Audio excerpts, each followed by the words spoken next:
We've reached the halfway point of the Quakertown Blazers' inaugural season in the ECCBL. Here at Memorial Park, it's the top team in the ECCBL traveling in to face the Blazers here at home. I'm Rocco Pellegrino, joined alongside Julie Henry for the Blazers and the Southside Railers here tonight on this beautiful Tuesday evening in Quakertown at Memorial Park. Let's get you the starting lineups first for the visiting Southside Railers. Offensively for them, leading things off, it'll be the second baseman, J.C. Spinoza. The shortstop, Easton Albert, will bat in the 2-hole. The left fielder, Dennis Pierce, who leads the team and the ECCBL in home runs with 5, will bat in the 3 spot. Owen Fischel, the first baseman, will bat in the cleanup spot. The catcher, Jackson Roticki, will bat in the 5th spot. Aiden Butts, the center fielder, bats after him. Following that and rounding everything off in the 7, 8, and 9 spot, it'll be Jacob Rivera, Jake Dally, Shane Philman. Rivera will play right. Dally will be the designated hitter. Philman will be the third baseman. And for Quakertown defensively, it'll be Luke Cayucci at second base. He will lead things off. Doing the catching, it'll be Wyatt Harar making his first start. He'll be behind home plate, batting in the 2 spot. The shortstop, Casey Vaughn, will bat third. Mike Pasco will bat in the cleanup spot at first base. On the hill for the Blazers, and getting things started here with the first pitch here tonight soon will be Dylan Broderick. He will bat 5th. Mason Woolwine, the right fielder, will bat 6th. The left fielder, Matt Curtis, hits 7th. The center fielder, Grayson Kovac, who just announced today he is committed to Hartford Community College for baseball to play alongside Jackson Schollenberger. He will bat 8th. And the third baseman, Carter Ribbon, to round things off for the Blazers. Julia, this Quakertown team sweeping the doubleheader recently to get back to a 6-9 record. They swept the Trenton Generals on Saturday after going 0-3 in the middle of the week. Keys to today's game. Let's hear it. Keys to today's game is keeping that offensive spark alive that they were able to have Saturday and have that offensive success. And the other thing is really defense, pitching all around. Southside's number 1 in the ECCBL. So, knowing that and the offense they've been able to produce all season, it's limiting that, pitching them where it's going to go into a grounder and not going to carry and create those extra base hits for them. Dylan Broderick on the hill, as I mentioned in the open. He's currently even in the count at 1-1. So the leadoff hitter, J.C. Spinoza, who's now ahead in the count at 2-1 as that pitch misses. Spinoza, obviously the leadoff hitter because of the speed and the plate discipline. 11 walks for him this season. That leads Southside, and he's stolen 10 bags, also the leader in that category. As he takes that pitch in, and it misses. It's 3-1. The umpires for today's game, the home plate ump doing the balls and strikes, it'll be Dave Tomazic. The field umpire, Matt Carter. 3-1 pitch from Broderick, fouled back off the beam behind home plate into the protective netting as well. Full count now. Spinoza hitting just below the 300 mark at 290 so far this year. Broderick holding up towards the belt, shrugging off his catcher, Wyatt Harar. First time catching for him. Here's the payoff pitch to the leadoff hitter. It's taken, and he will take his base. Spinoza leaves it, and he works a full count and draws a walk. Spinoza, 12th walk of the year. And now Easton Albert coming to the plate. And we've talked about it before. That's why those guys are in those leadoff spots in the lineup, because of their ability to get on base and draw those walks. Outfield shifts towards left field. First pitch from Broderick. It's in for a strike. Third down from Harar with the runner going is offline and not in time. And Spinoza, 11 for 11, stealing bags. He's into scoring position. Doing his job effectively.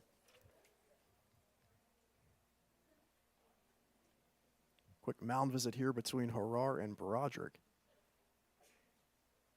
With Broderick making his 5th appearance on the mound for the Blazers this year. He's got a 1-1 record attached to his name in 13 innings of work. A 2.69 ERA.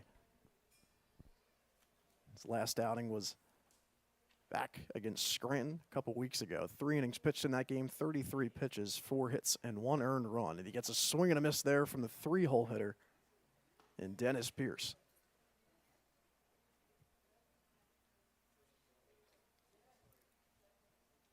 Pierce leading the ECCBL in home runs with 5 total. He's got 6 extra base hits.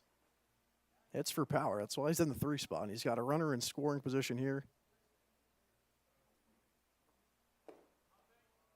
He's on deck, and now the count 1-2 to Easton Albert.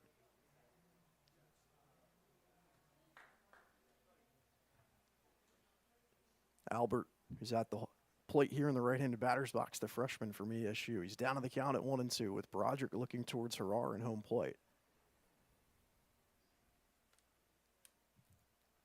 The 1-2 pitch from Broderick. Popped in the air. It should be playable. Behind home plate, calling everyone off is Harrar, the catcher, for out number 1. And F2. And Albert's retired, and now here comes the left fielder, Dennis Pierce. Pierce sporting a 1.205 OPS in the 4-digit column in the OPS, in large part due to the slugging percentage. Runner on second base, and Spinoza, the leadoff hitter, as Pierce launches one foul down the left field side, and that one flew off the bat. Broderick now ahead in the count at 0-1, with 1 retired here in the top half of the first. Outfield shifted towards left field.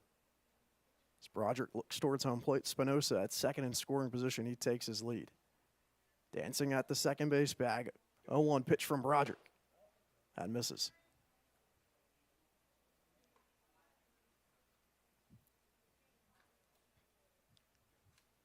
Pierce hitting at the middle of the pack and this Southside lineup. 250 batting average, but he's hitting for power. So when he's connecting, good things happen for Southside. That's why he's in the 3-hole. Here's the 1-1 pitch from Broderick. The off speed misses. It's 2-1.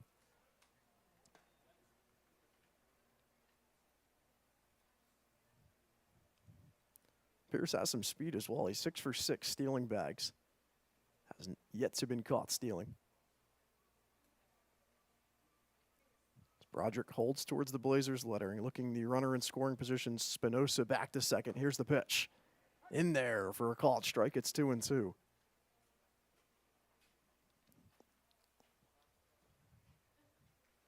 Blazers coming off a 2-3 week last week, after losing the first 3 games in the middle of the week, Tuesday, Wednesday, and Thursday.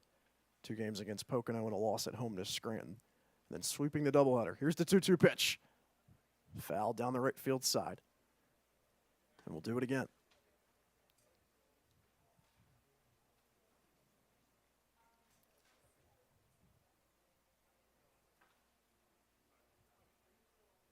Sixth pitch of the at-bat coming here. It's a Dennis Pierce. Spinoza, the leadoff hitter, and then stealing second. Now standing on second and taking his lead. Dancing at the bag, and here's the 2-2 from Broderick. And it's fouled back again.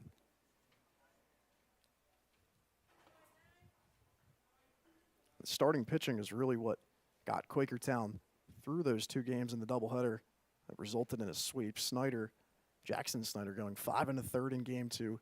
Cannon Zimmel going 5 innings in game 1. And these 7-inning doubleheaders, that's important. Definitely important. That's good that they both, going 5 innings leaves little room to the bullpen for error there. And the 2-2 misses just outside to Dennis Pierce. He takes it, and another full count offering coming from Dylan Broderick here in the top half of the first. 1 retired. Spinoza worked the walk in this same situation as Easton Albert then flew out. As Broderick looks Spinoza back with 1 retired in the first. Here comes the payoff pitch. It's left down low, and that's a walk worked by Dennis Pierce. We'll take the open bag at first.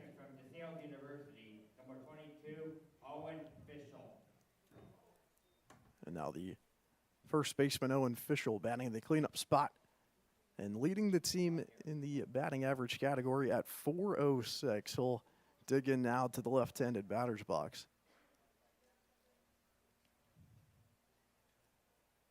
Outfield shaded towards right. The outfield tonight for the Blazers, Matt Curtis, Grayson Kovac, and Mason Woolwine from left to right. And the infield, Carter Ribbon at third, the shortstop, Casey Vaughn, Luke Cayucci at second base, and Mike Pasco at first.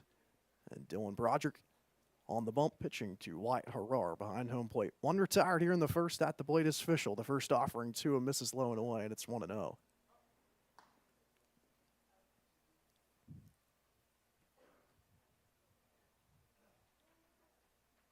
Still plenty of daylight here at Memorial Park. Time 7:11. First pitch just at the top of the 7 o'clock hour. Here on this hot and humid Tuesday night in June 25th, halfway point of the ECCBL season. The All-Star Game approaching July 6th here at Memorial Park. We'll have that live. Runners going here. The throw down to second from Harrar is not in time, and both runners, Spinoza and Pierce, are safe. So the double steal executed and a sacrifice opportunity in line as Spinoza gets his second steal of the night and his 12th total this season, and Dennis Pierce now 7 for 7. Official ahead of the count at 2-0. One retired here in the first. Just trying to make contact is the left-handed hitter.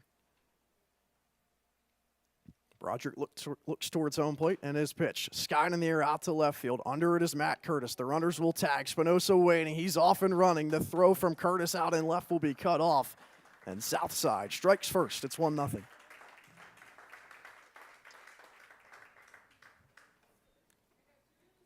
The catcher from Campbell, number 4, Jackson Rotecki. And that's executed perfectly for Southside. It's now the 9th time this season that the opponent of the Blazers has scored first. In the previous 8 games, the Blazers are 1-7 in the games that they have scored first. They're 4-3, so that's been the key to success. But in the last 3 games, they scored first in all 3. Came away with 2 wins. Definitely a key to success there. And it was executed well for the Blazers, too, I'd say, to keep Pierce at second on that one and not let him advance to third. Indeed. So with 2 gone, it's going to require a base hit and maybe more from Jackson Rotecki, the catcher. He's hitting in the 5 spot. The junior from Campbell down to the count at 0-1. 2 retired here in the top half of the first. Broderick's pitch. It's in for a called strike. It's 0-2.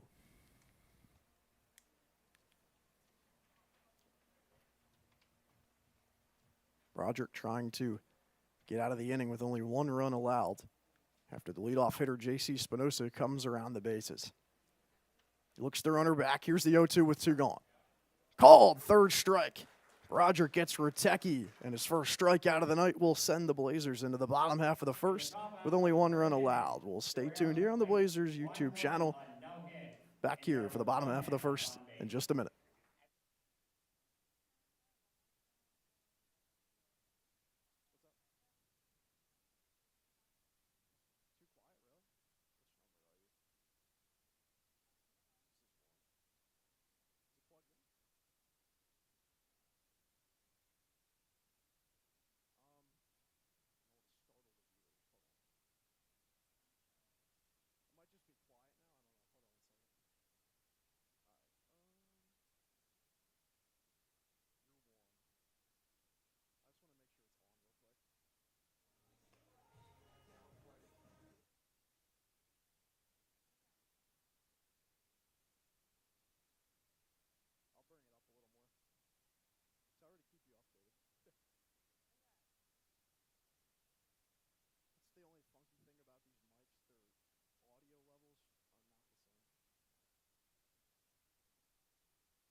Luke Cayucci did to lead things off for the Blazers. Here's the offensive lineup for Quakertown once again. Cayucci, as I mentioned, will just lead off. Followed by him, it'll be the catcher, Wyatt Harrar, in the 2 spot. The shortstop, Casey Vaughn, will bat third. The first baseman, Mike Pasco, will bat cleanup. The pitcher, Dylan Broderick, hits 5th. Right fielder, Mason Woolwine, 6th. Matt Curtis, the left fielder, 7th. The center fielder, Grayson Kovac, will bat 8th. And the third baseman, Carter Ribbon, will bat 9th. First pitch misses from the right-hander on the hill for Southside, Ashton Johnson. That pitch finds the inside corner. It's 1-1. Book on Johnson, the senior from DeSales. He's pitched in 15 2/3 innings so far in this year, and he has a .447 ERA. Good numbers. Yeah, to say the least. Swing and a miss there from Cayucci. And he's down on the count at 1-2 as the off speed from Johnson fooled him. Johnson looking to get things started with a leadoff strikeout. Here's the 1-2 pitch. Ooh. It looks like that might have been foul tipped off of the spot you don't want to hit in Rotecki. So he's going to shake this off. So Cayucci will stay alive.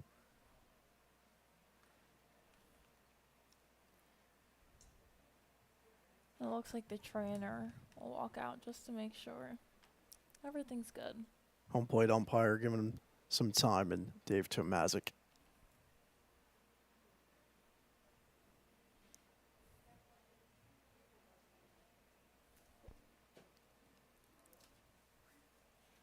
So we're going to step aside here for a brief moment as we hopefully wait and see with Jackson Rotecki to make sure he's all right.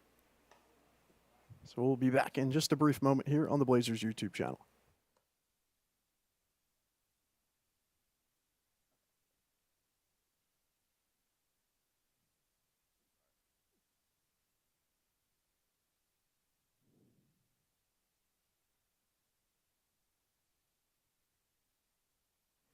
Trainers are off the field, so it looks like we're right back to it. Jackson Rotecki will stay in the game. It appears he's all right. So the count 1-2 to the leadoff hitter, Luke Cayucci, with Ashton Johnson on the hill, trying to get a strikeout to lead things off. First pitch. And that pitch is fouled back. I don't know why I said first pitch. First pitch after the brief injury timeout. Cayucci stays alive, fouling back-to-back pitches back.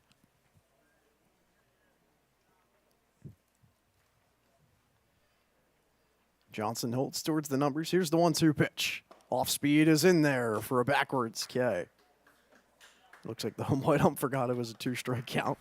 And then he rings Cayucci up. The catcher from Moravian University, number 28, Wyatt Harrar.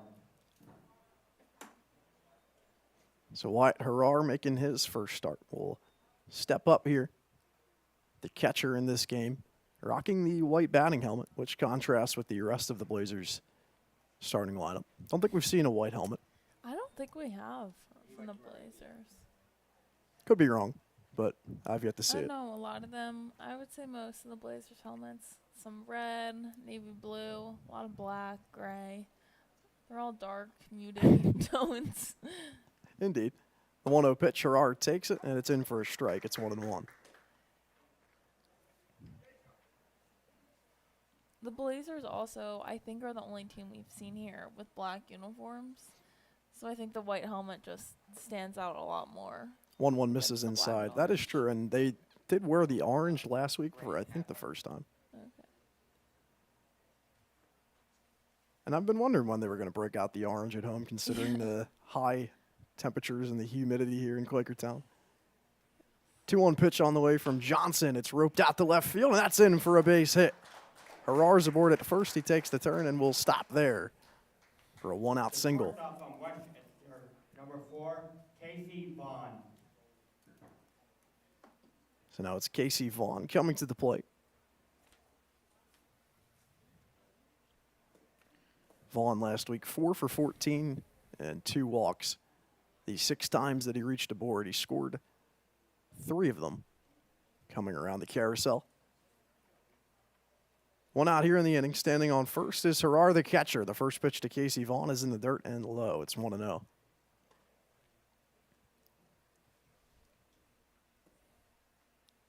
Blazers still sitting in the 4th spot in the ECCBL Northern Division at 6-9. They currently sit a game and a half back from the Pocono Rattlers, who they have a date with tomorrow on the road.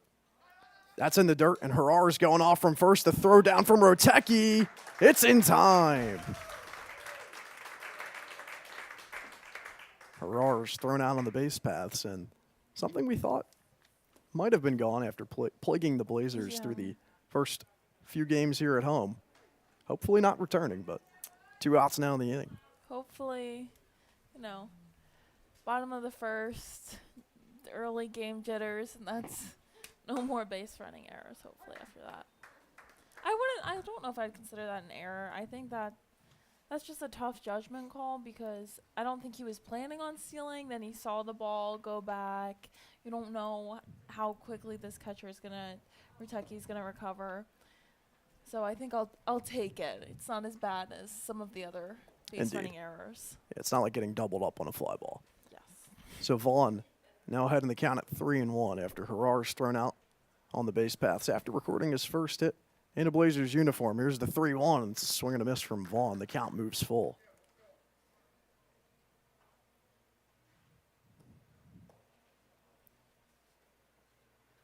Infield and outfield played to their normal positions at their normal depth. Here's the payoff pitch to Vaughn, and misses outside, and he works a 2-out walk. The 12th walk of the season for Casey Vaughn. That leads the team. Number 10, Mike Pasco. Now it's the cleanup hitter, Mike Pasco, who pitched a gem on the mound for Quakertown last week here at home against Scranton. It's the last home game played here at Memorial Park after a 3-game road trip for Quakertown. Casey Vaughn stands on first. Throw back over. He's there safely. Vaughn with some speed. He's 6 for 7 stealing bags. See if he gets aggressive after Harar just got thrown out trying to advance to second on a ball in the dirt. First pitch to Pasco's in the dirt, and Vaughn stays. That one did not get away, though, as much from Rotecki, the catcher. I would think Vaughn would go later in the count with 2 outs. Talking about error, it's always bad when the last out comes on stealing a bag. Pasco takes that one low, and he's ahead of the count quickly. 2 balls and no strikes from Ashton Johnson. Johnson last pitched on June 13th, so a 12-day layoff for him on the hill. Here's his 2-0 with 2 gone. He gets a swing and a miss from Pasco. It's 2-1. Johnson in that outing, 8 innings pitched, 87 pitches total, 2 hits and no runs. He's only allowed 1 earned run all season, 5 total runs, 4 of them unearned. Here's the 2-1 pitch from Johnson. It's left from Pasco, and he works into a 3-1 count.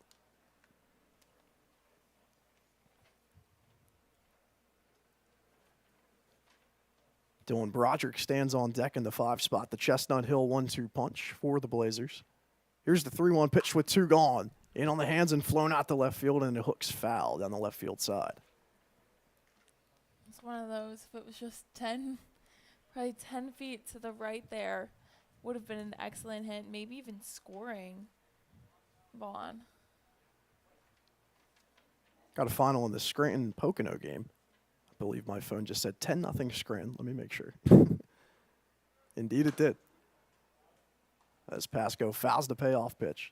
So that's good for the Blazers as they're really trying to work into the playoff positioning and not a 1 or a 2 spot in the Northern Division. As we hit the halfway point, they're currently 4 games back in the loss column to Southside, but they have a chance to dig into that here today, as well as on Thursdays. They have 2 games this week against Southside. Here's the payoff pitch to Pasco, and it's in there for a backwards K.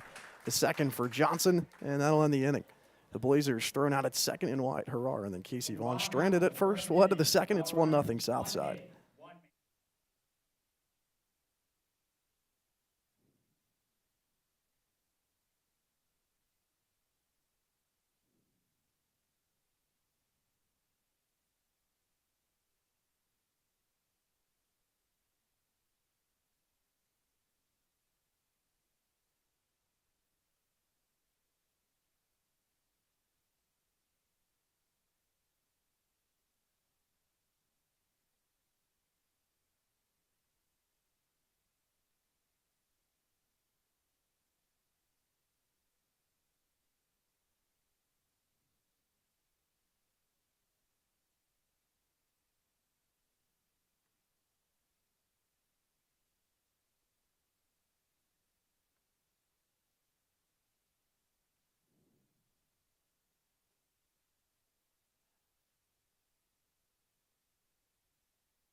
It'll be 6-7-8 for the Southside Railers to lead off the top of the second inning.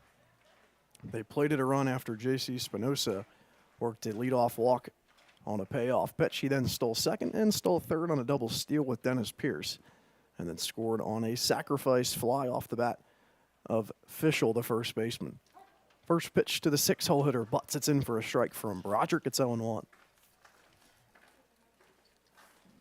And the top of the first was really wellly executed by Southside, especially Spinoza, able to steal second, get that double steal, and then work that sac fly to left field to score him from third. So they're looking to definitely build upon that success as they enter the lower half of the lineup and then hopefully turn it over. 0-2 pitch is skied out of play by Aiden Butts. Staying alive in the count, Butts, the incoming freshman at East Stroudsburg University, hitting just above the 200 mark at 209. Leaves that pitch low and away. It's 1-2. Butts second in the team in RBIs with 8 total runs driven in. Here's the 1-2 pitch from Broderick that skips in the dirt once again. And the count now even at 2 balls and 2 strikes.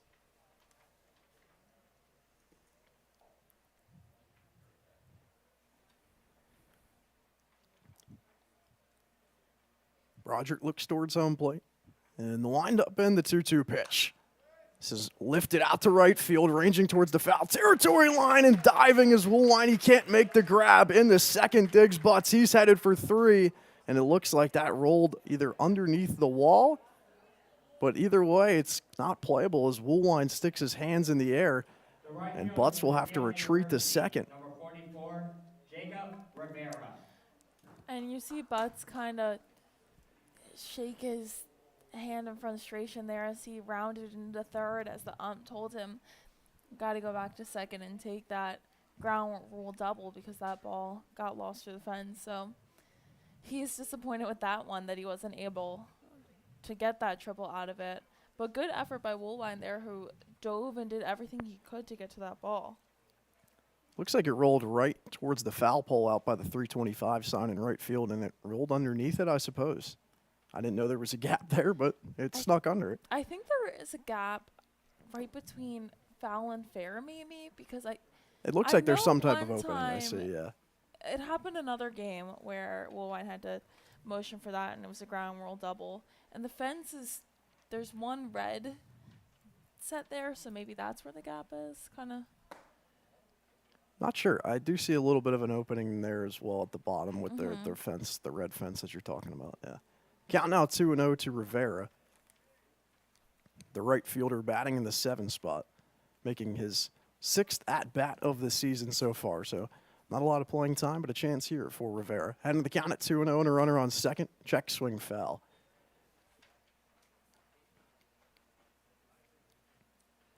So Butts with a leadoff double. Similar script after Spinoza walked and then stole the bag at second with nobody out. So a similar situation here for Dylan Broderick, who makes his 5th appearance on the hill for the Blazers this season with a 1-1 record and a 2.69 ERA. Rivera, the lefty, digs in, looking towards Broderick. The windup in the 2-1 pitch. This one's golfed in the air out to shallow right field. Calling everybody off is Cayucci, where the infield dirt and the outfield grass meet, and he makes the catch for out number 1. The designated hitter from Binghamton, number 26, Jake Dahl. So Jake Dally, the designated hitter, hitting in the 8th spot, will come up now with 1 retired in the top half of the second, and Aiden Butts standing on second.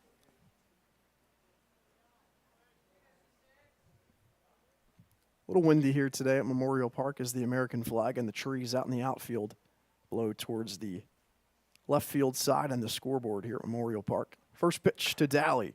It misses. It's 1-0. This might be the most wind that flag. I think it's the windiest. Well, it was windy yesterday. I can tell you that because I golfed and I played volleyball. 2 sports where the wind impacts both, and it was very windy, let me tell you. 1-0 pitch, chopped right towards short. Going to third, trying to get the lead runner. The tag applied by Ribbon, and he's out. That was a clean play there. Able to fire it number fire it over 29, quickly from Shane short to Philman. third and get that tag as Butts was sliding into third. Just beautifully executed play there to get that lead runner. Casey Vaughn, the shortstop, the one who makes the heads-up play there, thought about going to first, instead goes to third. And Carter Ribbon, who wasn't playing on the bag, had to reach out and try to tag Butts, and he's able to do so for out number 2. So now Daly at first, they throw over, and he stands at first safely.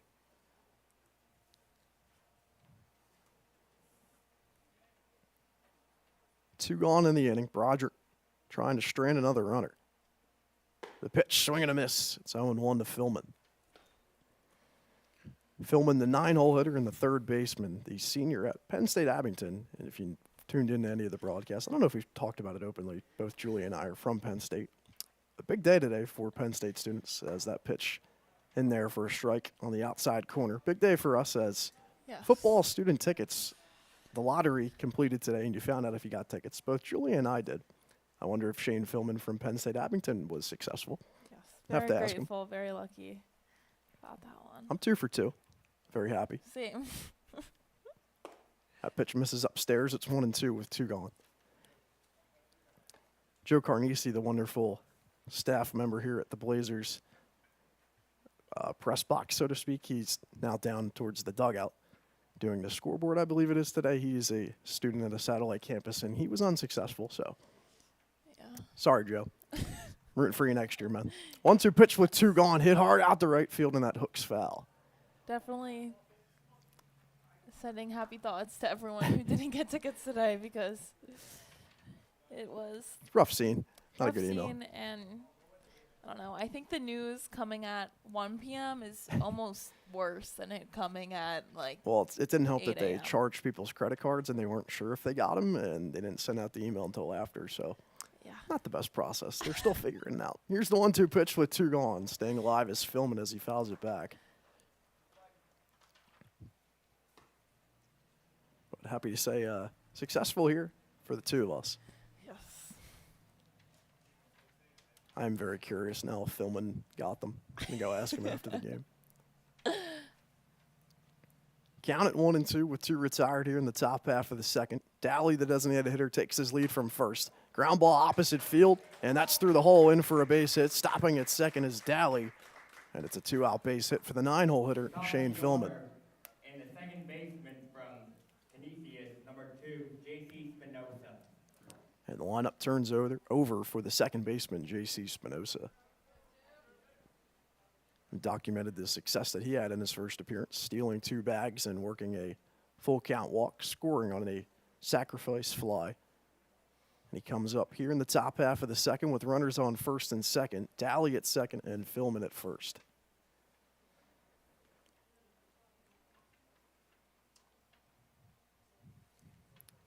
Infield shifted a tad towards third base as the righty's at the plate in Spinoza. Broderick looks the runner back in the first pitch and misses low. It's 1-0. And it's a good, maybe decent scenario for both teams. For Southside, you have your leadoff batter up with runners on first and second, but there's 2 outs. And if you're the Blazers, you can turn every bag pretty much, obviously besides home, if Spinoza would to hit it into the infield, which would be ideal for them to get the 3rd out. So pretty good situation that could benefit either team here as Southside turns the lineup over. Spinoza even the count at 1-1 with 2 retired in the second, and he fouls this one back. Down in the count now at 1-2. Broderick stranded a runner and Dennis Pierce at second in the top half of the first inning. A chance now to strand 2 more, and Daly and Philman. The 3rd game of 6 between Quakertown and Southside in the 2024 season. They split the first 2. 2 more coming up this week. Here's the first of 2. The 1-2 pitch with 2 gone on the outer half of the plate, and it just misses outside. Says the home plate umpire, Dave Tomazik. It's 2-2. And there was some clapping over from the Blazers stands, thinking that one was definitely going to be a strike 3, but wasn't the call from behind the plate. Deuces are wild on the scoreboard. 2-2 count with 2 outs in the top half of the second with number 2, J.C. Spinoza, at the plate. That's a world record. Broderick looking towards home plate. The 2-2 offering and misses low and away. It's Another full count. We've seen him a lot here so far.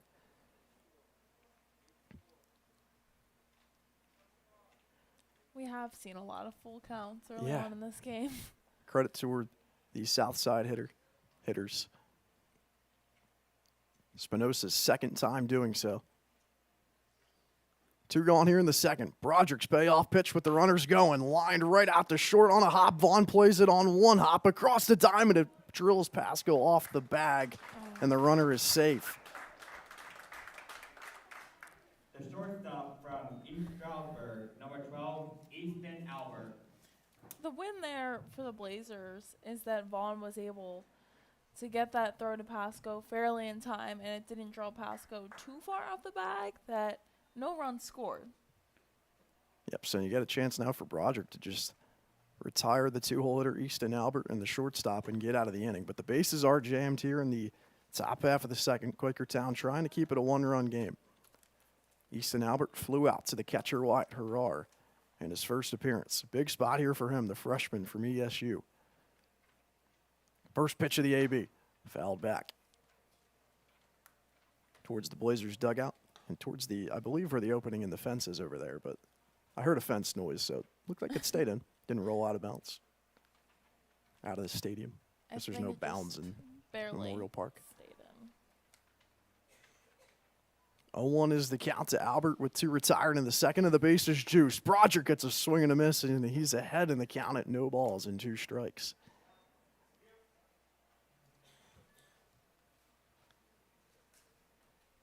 Albert hitting .263 this season. He's down in the count at 0-2. The base is juiced. Dally on third, Philman at second, Spinoza at first. They take their leads. The 0-2 pitch with 2 gone. Flown out to first base. Pasco is under it, and he makes the catch. Broderick strands 3 more runners with the bases loaded. He gets out of it. We'll head to the bottom of the second. It stays 1-0 Southside.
Dylan Broderick will lead things off here in the bottom half of the second after just stranding the bases loaded on the hill. He steps into the right-handed batter's box and takes a called first strike from the right-hander, Ashton Johnson. And hopefully he can build upon that energy of stranding Southside with the bases loaded and carry it over to getting the bases loaded for his team, starting it off here. 0-1 pitches, skied in the air out of play. Count moves to 0-2. Johnson, 2 strikeouts in the first inning. Did allow a hit in that inning and a walk. Got into some trouble, but a runner thrown out at second in White Herrar avoided some damage. Roderick swings at this one and chops it towards the third base bag. Philman charges in. His throw is high, and the first baseman, Fischel, makes the grab over his head. The right fielder from Quakertown, number 31, Mason Woolwine. That's impressive. Certainly impressive from Fischel, who, I mean, that was really over his head. And he was able. Yeah, it was a tough play for him. He was able to stay on the bag, which was the most impressive part, because sometimes you'll see guys try to stay on the bag and try to make that catch, and then it skies over their head. He stayed on the bag and got both. After that, it's drilled out to left field. Ranging back is the left fielder, Pierce, and it's gone. The first home run here at Memorial Park for the Blazers comes off the bat of Mason Woolwine. First pitch swinging, and it's launched. First home run for Mason Woolwine, and it tied his game up at 1. Tie ball game, 1-1. Mason Woolwine liftoff. Now batting for the Quakers, the left fielder from Ithaca, number 18, Matt Curtis.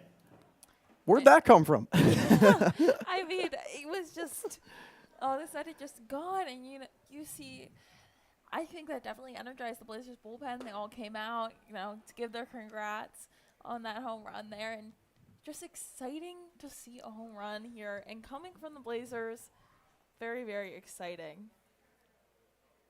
Woolwine steps up to the plate, goes first pitch swinging, and now Curtis pops one up to left field. Ranging back is Pierce. He's to the track all the way to the wall, but he makes the catch with a foot or two of room for out number 2.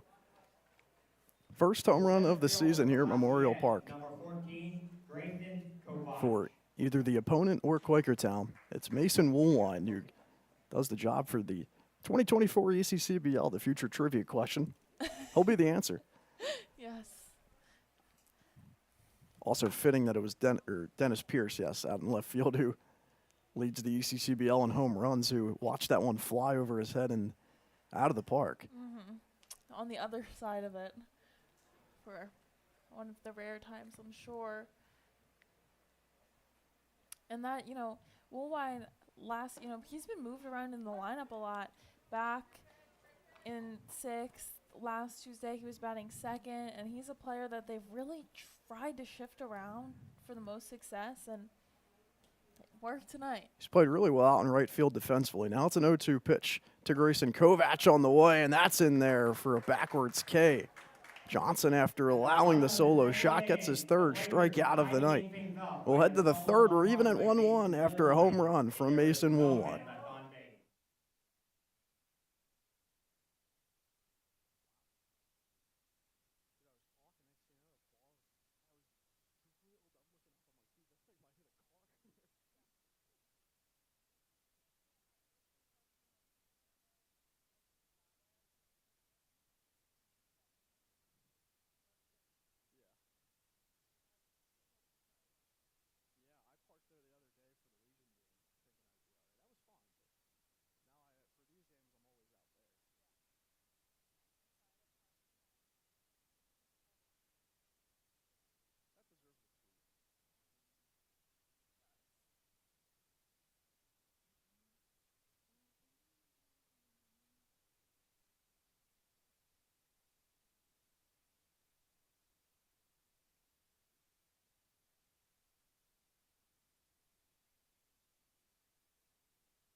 Top half of the 3rd, and Dennis Pierce, the left fielder, will lead things off. Just had a ball fly over his head off the bat of Mason Woolwine for the first home run of the season here at Memorial Park. We're knotted up at 1.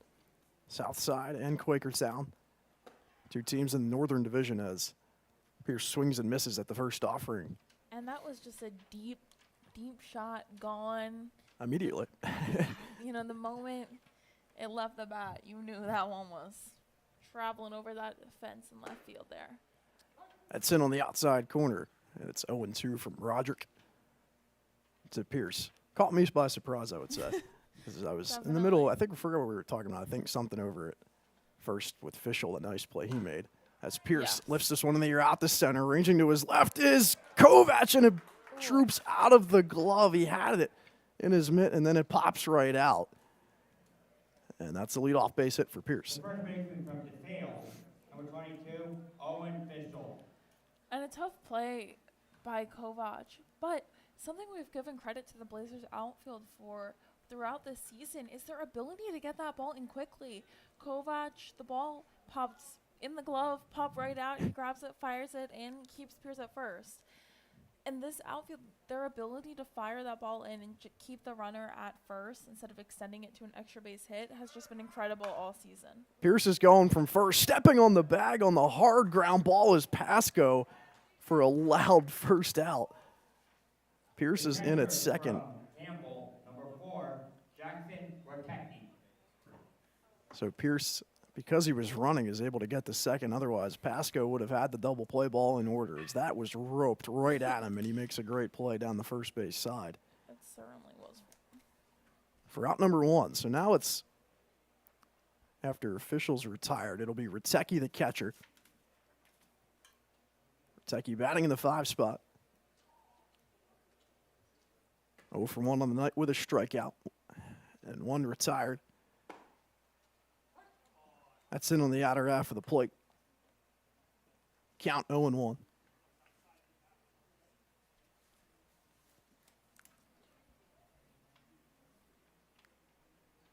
Rotecki batting .269 this season. Down to the count at 0-1. Here's the pitch from Broderick. Hard hit ground ball once again. Right to second. Cayucci to his left in time. To first for out number 2. The center fielder from East Stroudsburg, number 21, Aiden Butts. And now it'll be Aiden Butts with 2 retired and a runner standing 90 feet away in Dennis Pierce.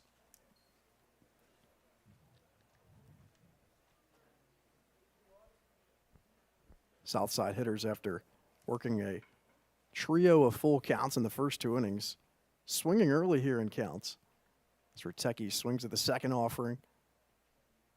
First pitch swinging from Fischel. And third pitch swinging from Dennis Pierce, who led off the inning. That one misses as Butts leaves it outside. It's now 1-0.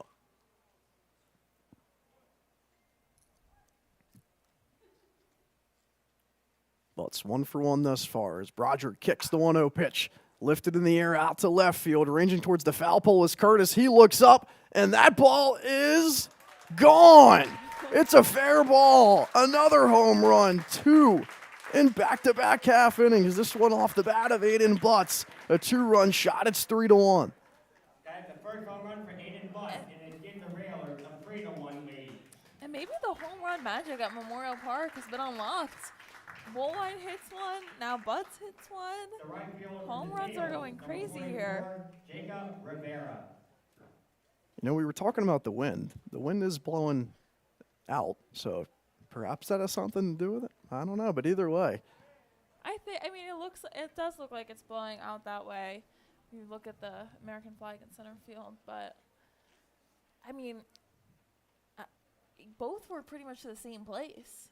Yeah. That's, not only do you get 2 home runs after having none here, but to get both to the exact same location, that's got to be pretty rare. First home run of the season for Butts.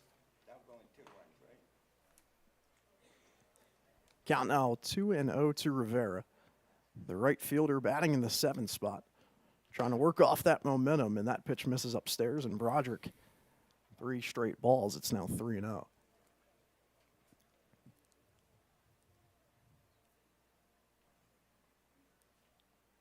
Broderick kicks the 3-0 pitch. That's in for a strike on the lower half of the zone.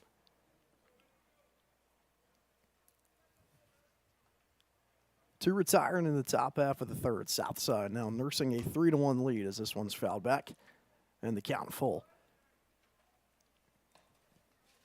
2 home runs in back-to-back innings here at Memorial Park after we've seen a grand total of 0 all season long in the 7 games played here. The 8th has seen 2 home runs as that one's left outside on the payoff pitch. Rivera works a 2-out walk. The designated hitter from Binghamton, number 26, Jake Dally. And now the DH Jake Dally, the sophomore from Binghamton, will come to the plate with a runner on first and Rivera.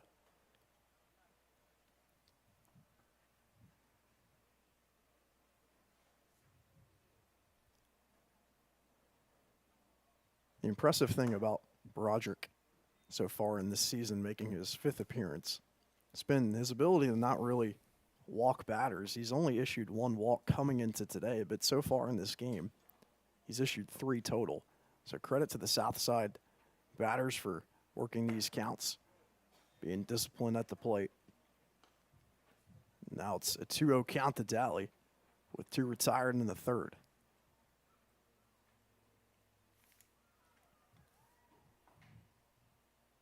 Broderick looks towards home plate, and his catcher, Harari, misses way upstairs.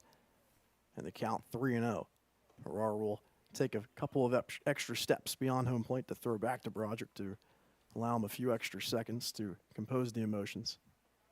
And you're thinking, this one has to be a strike. You could walk him, but with 2 outs, then you have runners on first. Okay. Upstairs. And it's a 4-pitch walk to Dally.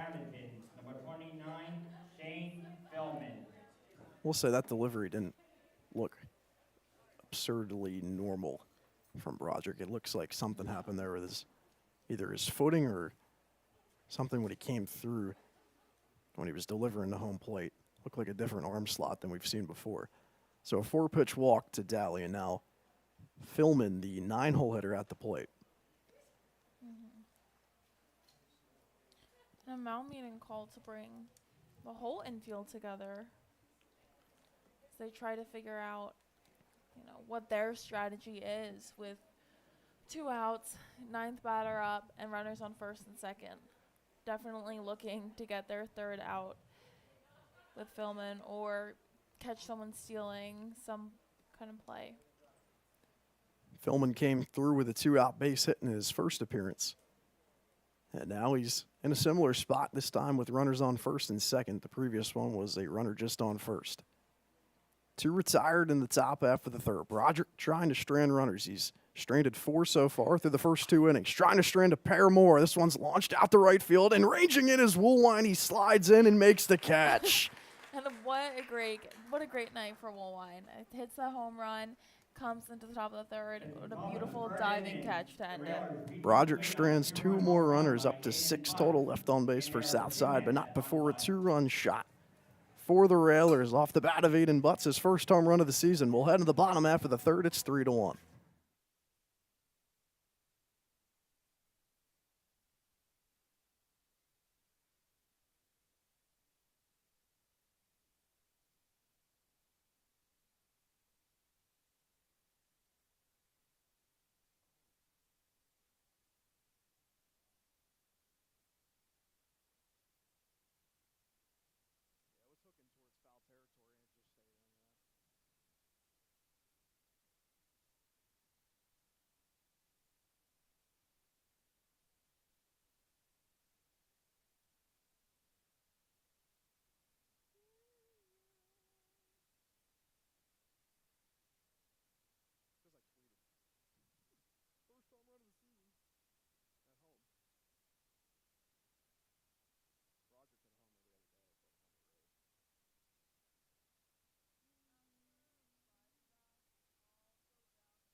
Carter Ribbon will lead things off here for the Quakertown Blazers. A 3-1 ball game after Southside. And the Blazers exchange home runs, something we haven't seen all season here in the ECCBL at Memorial Park. But the Railers with a 2-run shot from Aiden Butts and Mason Woolwine with a solo shot. That's how we got here. 3-1 ball game. First pitch swinging from Ribbon. He fouls it back. Count it. 0-1. Still Ashton Johnson on the hill. 0-1 pitch, check swing. They say that Ribbon went, and it's 0-2. And by that, I mean the home plate umpire, Dave Tomazic.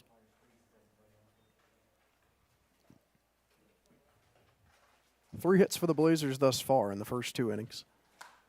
As Ribbon golfs this one in the air out to left field. Pierce is under it, and he makes the catch for out number 1. Touch there. The top of the order and the second baseman from Lafayette, number 6, Luke Cayucci. And the lineup turns over. Luke Cayucci will come to the plate. Cayucci hitting in the leadoff spot now after a great week last week. 353 and 2 RBIs in the 5 games for the Blazers. 2-3 record in those 5 for the orange and black, as that one's left outside. Julia's going to step aside and get us some pictures for the social media side of things, so it'll just be me here for this half inning. Cayucci 0 for 1 on the night. Count it 1-0. Johnson's delivery. Hard hit left field. It's foul.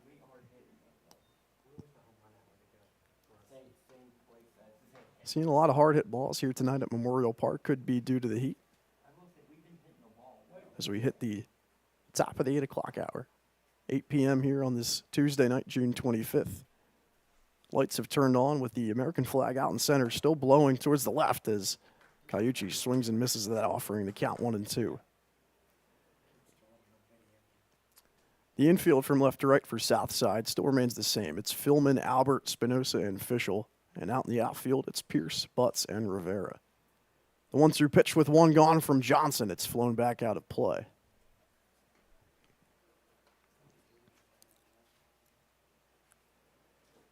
Seeing as we've seen 2 home runs out towards left field, the dimensions here at Memorial Park. The left field foul pole where Butts' ball left, it was 325 out to left. Left center is 365. 390 is center. As this off speed is hit to left field, that's going to drop in for a 1-out hit for Luke Cayucci. He's aboard here in the 3rd. The catcher from Moravian University, number 28, Wyatt Harwar. So Harar, the catcher who reached aboard safely in his first appearance, then was thrown out at second, trying to advance on a ball in the dirt that Rutecki, the catcher, was able to corral quickly. He steps in now in the right-handed batter's box, runner on first in Cayucci. Harar making his first start in a Blazers uniform, as well as his first hit in a Blazers uniform in this 2024 campaign and his first appearance.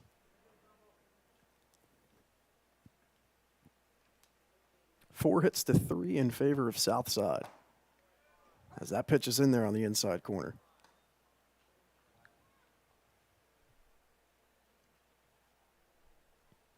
Count 0-1 with 1 out here in the bottom of the 3rd. Johnson, the senior from DeSales, on the hill. Only allowed 1 earned run this season. Coming into today, it's now 2 after Mason Woolwine launched 1 out to left field over the wall. That pitch in for a strike. It's now 0-2 with 1 retired. Throw back over to first. Cayucci slides in safely. That throw a little bit high from Johnson, but Fischel, who showcased the athleticism and the flexibility earlier in the second, was able to corral that one above his cap. Johnson, 0-2 pitch is in there, a backwards K.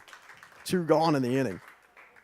The shortstop from Westchester, number 4, Casey Vaughn. Harar down on strikes.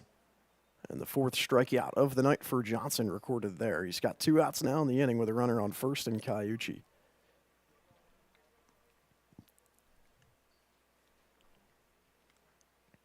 Sun's starting to set here at Memorial Park with the lights turned on. The off-speed swoops in there on the back door. It's in for a strike.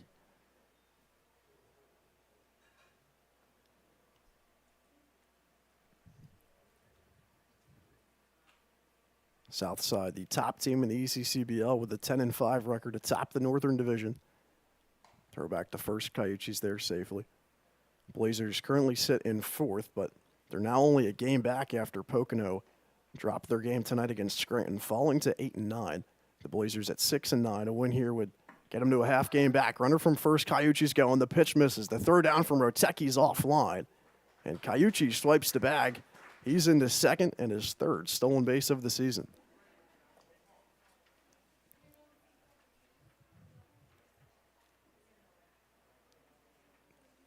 Cayucci now 3 for 4 overall, swiping bags. He's into scoring position with 2 retired in the 3rd. Johnson's 1-1 pitch. This one's golfed in the air out to center field. Butts is under it, awaiting it, and he makes the catch to end the inning. So Cayucci stranded at second. The Blazers score none. We will head to the 4th inning. Score 3, Southside. Blazers 1.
We head to the top of the 4th, and the top of the Southside lineup, J.C. Spinoza leads things off for his 3rd at-bat of the night.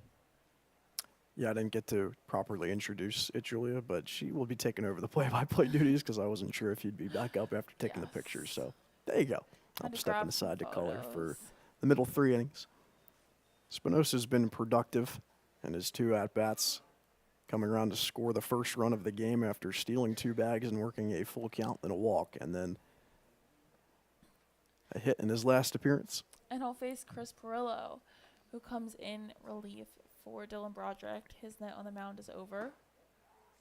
Broderick's final line, 3 innings pitched, 4 hits, 3 runs, 1 of them earned, 4 walks, which was a bit surprising, and 1 strikeout as Broderick only issued 1 walk coming into today.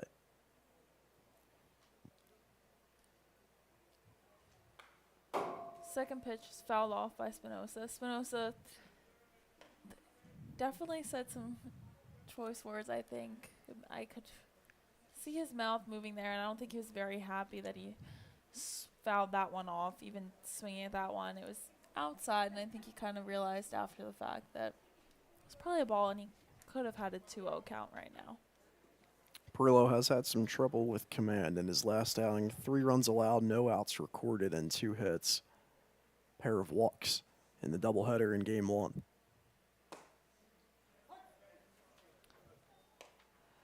Perillo now comes in, I don't know, 2-1 count. He's now in the lead. 1-2 count.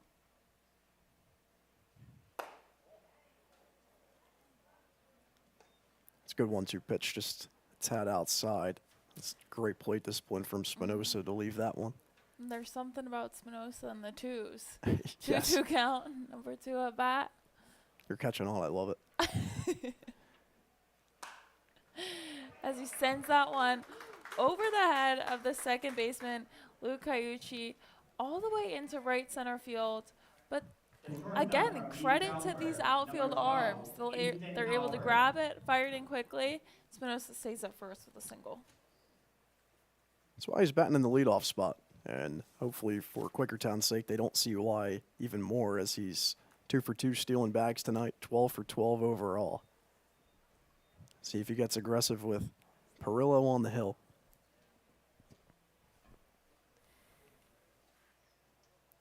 He's taking his lead. And Spinoza steals on that first pitch. Aurora kind of lost that one. It bounced up over his head, but didn't go back into the backstop. Just kind of bounced in the air and came back down, but he struggled a little bit to find it. Located it. Spinoza stole second easily, but stays at second. Perillo has, as I mentioned, trouble with command, but he's done a good job keeping runners from stealing. It was only the second time a runner's been able to go against him and be successful swiping a bag. Down to the count now at 2-0. Perillo issued 7 walks overall this season. He's recorded a total of 5 outs and 18 batters faced. As Albert frames around to bunt, Perillo fires it in. Ball 3.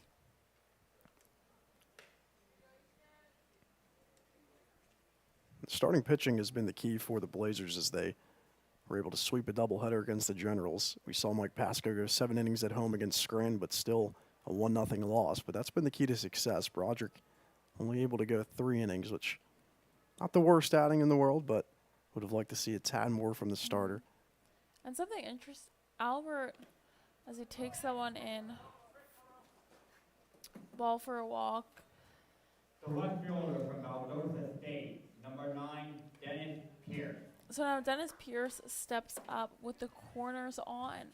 But as Albert was looking to the left for the signal for that bunt, it's actually the coach in the dugout who's been giving the signs to all the batters and not the third base coach.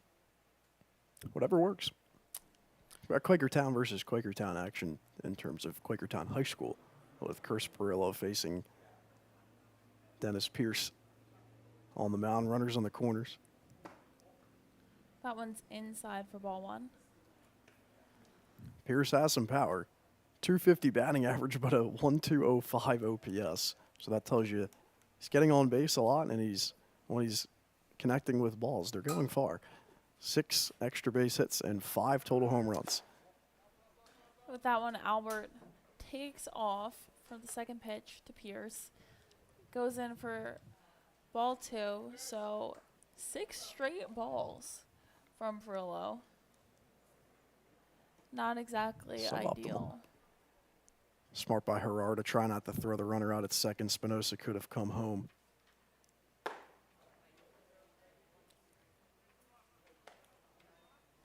.30 count to Pierce. I will say the home plate umpire, Dave Tomazic, not doing Perillo any favors. Anything close. He's yet to get the benefit of a call. No, and here, with 5 home runs, his OPS He does get from, okay, I was thinking that was definitely, you walk him there, but gives him a pitch to swing at. Count moves to 3-1. Outfield playing towards their normal depths, not shifted towards any side against Pierce. Albert, after swiping the bag at second, now 6 for 7 stealing bags this year. Southside, an efficient team on the base paths, is now up to 46 stolen bases, only been thrown out 6 times. That's certainly efficient. Yeah. Pillow fires that one in. Over to third. Fires over to first. So the first out is recorded there from Carter Ribbon over to Mike Pasco.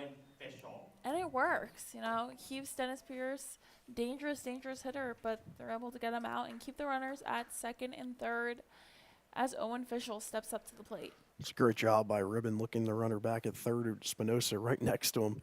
Didn't really have to look him back much, as he could have just reached out to tag him if he wanted to, if he took a leap towards home.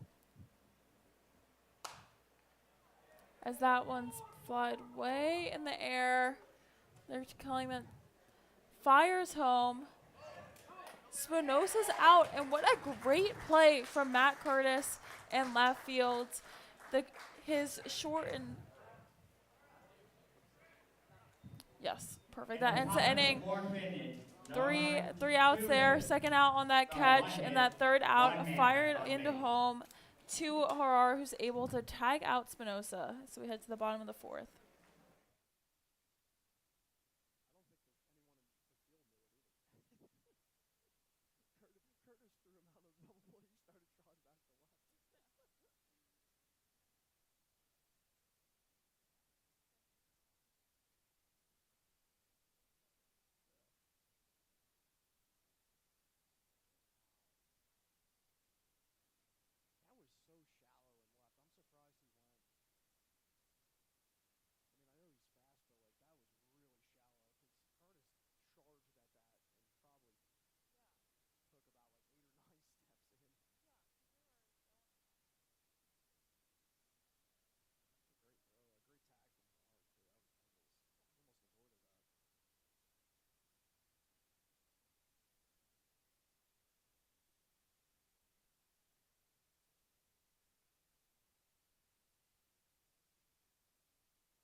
Mike Pasco leads things off for the Blazers in the bottom of the fourth, as Matt Curtis was able to end the top of the fourth in a pretty good way. As Pasco sends that one to short, fires all the way over to first for out number one. And Fischel has been pretty automatic at first base. The designated hitter from Chestnut Hill, number 23, Dylan Broderick. Yeah, that is indeed true. And back to the double play ball to end the inning. Just an incredible job by Perillo, getting the ground ball to third. And Carter Ribbon makes a great play across the diamond for out number one. As that one's launched deep to center field. Easy catch there for The right fielder from Elizabethtown, Aiden Butts. number 31, Mason Woolwine. Well, the Blazers not giving us much time to talk about the double plays. They swing at the No. first offering twice, and now quickly 2 outs for Johnson. But either way, the double play ball from Curtis, very shallow in left field. He charged in at it. It probably took about 8 or 9 paces closer to the infield dirt. J.C. Spinoza still aggressive, trying to come home. And hey, he's got the speed. I understand. It just that ball was very, very shallow and left. And then he almost made a great swim move around the catcher, Harar, who made the great tag. As Spinoza was very, very close to getting to home plate without being tagged. So that one's in for a strike, evening the count 1-1 to Woolwine. Woolwine, who had that first home run here at Memorial Park Field. Then it was echoed by Southside in the top of the third, but it was very exciting to see that first home run, and Woolwine absolutely launched it and was gone automatically off his bat. Immediately extended the 7-game hitting streak up to 8.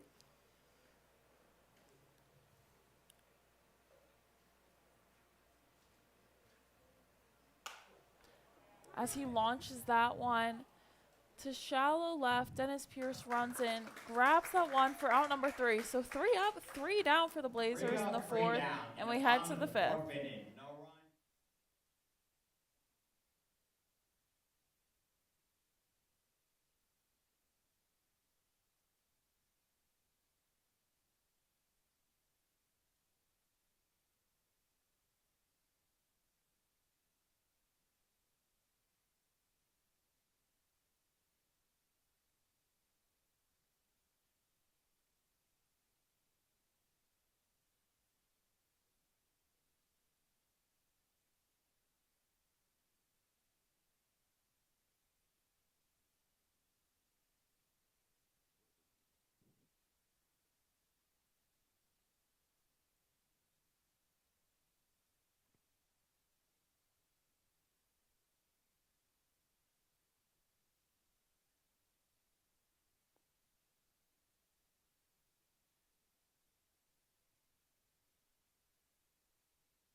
It'll be 5, 6, 7 for Southside in the top of the 5th. Jackson Rutecki, the catcher, leading things off after a quick bottom of the 4th from the Blazers, who went 3 up and 3 down. Yeah, the first 2 batters of the inning, Pasco and Broderick, swinging on the first pitch, ground out, fly out, and then Woolwine flying out to left field. As Rutecki swings on the first pitch from Proilo, fouls that one off. There's only 4 pitches to Woolwine as well, so 6-pitch inning for Ashton Johnson, which is not ideal for Quakertown. This really is the 8th for Southside. Johnson, 52 total pitches now through 4 innings of work. Only 1 earned run allowed coming into today, boosted up to 2 off the bat of Mason Woolwine.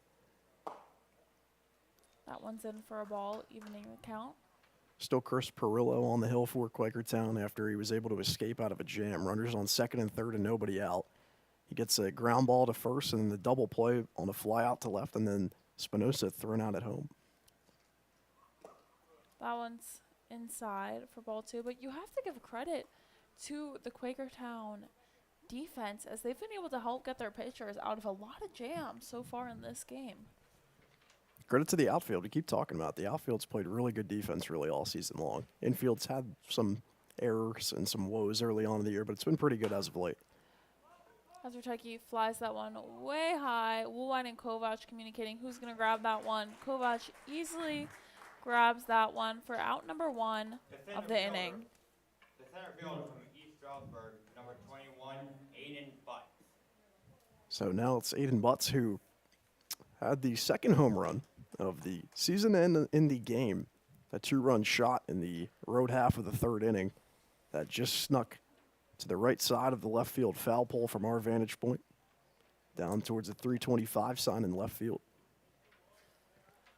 Perillo certainly doesn't want to give up a home run to his name. So that one's in for strike one. 5 hits to 3 in favor of Southside.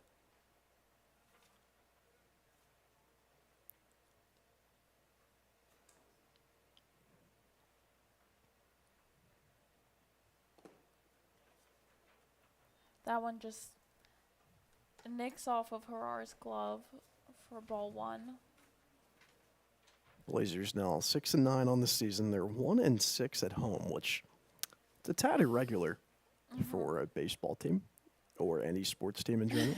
I guess they just don't like us when we call their games. Yeah.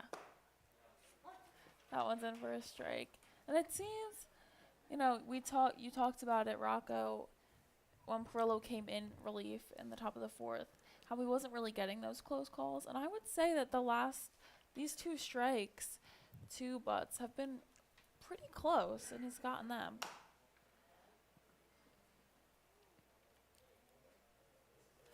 Butts roped that one down the third base line, but foul. So he stays alive with a 1-2 count. Well, it's 2 for 2 with 2 RBIs and a run scored. The 2 RBIs coming off the bat of himself. And coming around to score the 3rd run of the ball game for Southside. That one's a ball. A little bit, the outside zone is always a little hard to figure out what's a strike and what's a ball. Yeah, it's been up for debate here at Memorial Park, to say the least. It's varied game to game. That one's fouled off. Same location down the third base line, but hit a lot harder. Still just a tad early. Perillo has the velocity, that's for sure. Command's been a little bit of an issue, but we've seen that same story for some of these Blazers bullpen pitchers, but it's been solved as of late. Malachi Duca was able to record a 2-out save and 2 strikeouts. Swing and a miss from Butts for the first strikeout for Perillo. Number 44, Jacob Rivera. Well, I kind of willed it into existence, so Perillo gets the 2nd out of the inning via a K. As Jacob Rivera steps up to plate, popped out his first at bat, walked in his second, looking for his first hit of the night. That one goes into left field. Diving there is Curtis in left field. That ball creeps all the way to that fence. Rivera finally puts the brakes on at third. The ball rolls past Ribbon, and he'll get his extra base. So, I don't... Roll out of play. Okay, triple and error is the official ruling there. As when the ball goes out of play, that runner gets that extra base. And that might be the most interesting way a run has scored here at Memorial Park. Okay, I have a lot to say. I respect the effort from Matt Curtis out in left field. However, I'm not sure I agree with trying to dive for that with 2 outs. It was, once again, shallow left field. It just, with 2 outs there, I feel like you just play that on one hop. Perillo's just got a strikeout. He has 2 outs in the inning, retiring the first 2 batters. No reason to try to dive and make that play. And it rolls all the way to the wall. And then the throw has some spin on it. It avoids the third baseman Ribbon and then rolls towards the visiting team's dugout and out of play. And triple and an error. Can't call it an inside the park home run, but it's pretty close. And with the way Rivera was sprinting around those bases, I almost kind of thought he was going to attempt for an inside the park, and Dugout wanted him to before the throw. Then the throw came, and then they were yelling at him to go. Yeah, not ideal. I got to change the scoreboard. I forgot. So Daly, the DH, has a 2-1 count. Catching you up here. We just had to take a minute to really dissect that. Yeah, to What just comprehend that. I feel bad for Perillo on the hill, I must say. That's unfortunate. He gets that. I guess it's 2-2 technically count. it's an unearned run, but either way, that's not the way you want to see your scoreless outing end. No. Just unfortunate there. I blame myself. I jinxed the announcers. The announcers jinx came back. I was talking about the outfield playing really well as of late and how the Yeah. errors haven't really been showcased, and then that happened. And then that did happen. So, yeah. I'll take the So blame. full count to Daly. The first full count in a little bit to Southside. It's been a lot of swinging at the first pitches. That one's fouled off. Daly stays alive. Credit to Perillo for just keeping his head in, and it's very easy after a play like that to try to just, or to just not try to, but to fall out of it.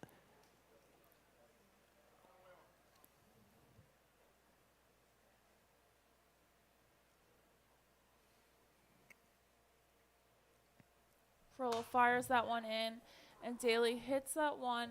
Bouncing, goes to one for a single. Played it on one hop. The third baseman Much from Penn would have State liked to see it Academy, earlier. Number 29, Shane Philman.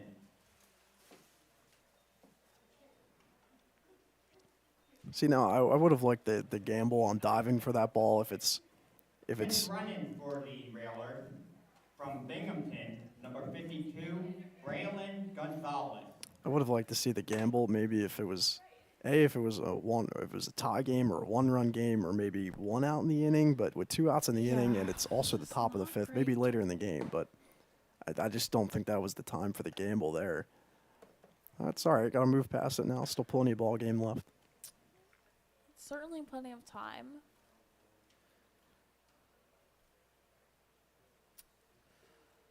Perillo looks to fire in there.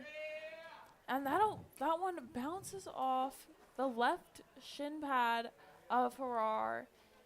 So Daly easily steals second there. Or Brennan Gonzalez, thank you, pinch running there.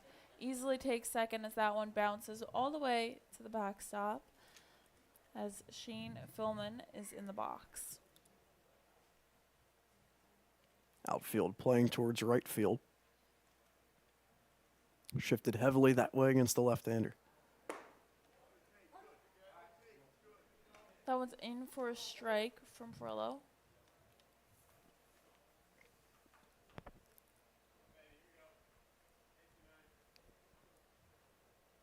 Feels like Philman's itching, swinging one out of the zone here. I feel it. Or not. That one's a little bit too inside. Bouncing to the backstop. Gonzalez easily takes third there. So he's had some easy bags to steal with 2 outs. 3-1 count, 2 outs. Gonzalez at third base. So the bags open up first. Welcome here. But then that turns the lineup over, and I don't think you want Spinoza. Spinoza up again. Third wild pitch of the outing for Perillo. Suboptimal. Fouls that one off though. Full count, 3-2. Payoff pitch coming from Perillo here. Perillo rocks back, fires. That one is in for ball 4. We almost saw Gonzalez steal home there, but he took a couple steps and realized that would be a little bit of a foolish decision and hurried back to third base. Number 2, JC Spinoza. Seen a lot of aggressiveness on the base paths and out defensively. I mean, Southside is the best team in the ECCBL, and from what we've seen tonight, I can certainly say their aggression on the base paths and the baseball IQ, knowing when and when not to steal and take that extra bag has really helped them. As Philman steals there, and that they get the third out on that beautiful throw from Harar down to second base. So eventually they get their 3 outs, send it to the bottom of the 5th, score 4-1, Southside leads. Talk about a gamble, too, with the runner coming home from third and Gonzalez. He had to get the out at second, otherwise the run scored. So now we'll head to the bottom of the 5th.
Blazers head to the bottom of the fifth, looking to, even out the score, add some runs. They find themselves down 4-1.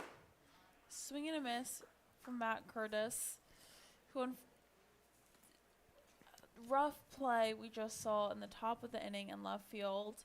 But luckily only one run scored, able to throw down and get that third out on a steal to second. So it all worked out mostly for the Blazers in the end. Yeah, he kept it at 1 run, so take it. Chance to get back in the hit column now for Curtis. So that one's in for the third strike.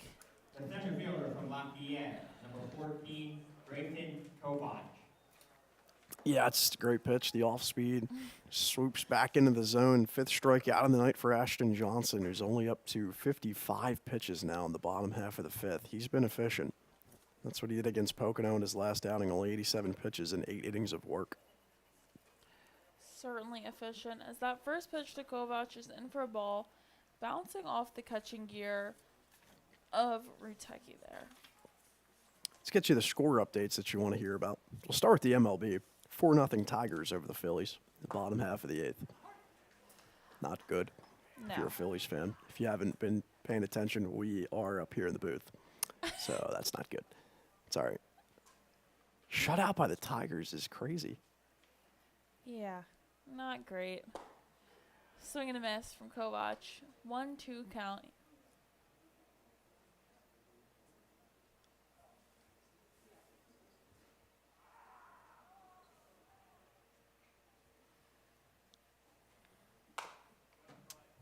That one's fouled off, and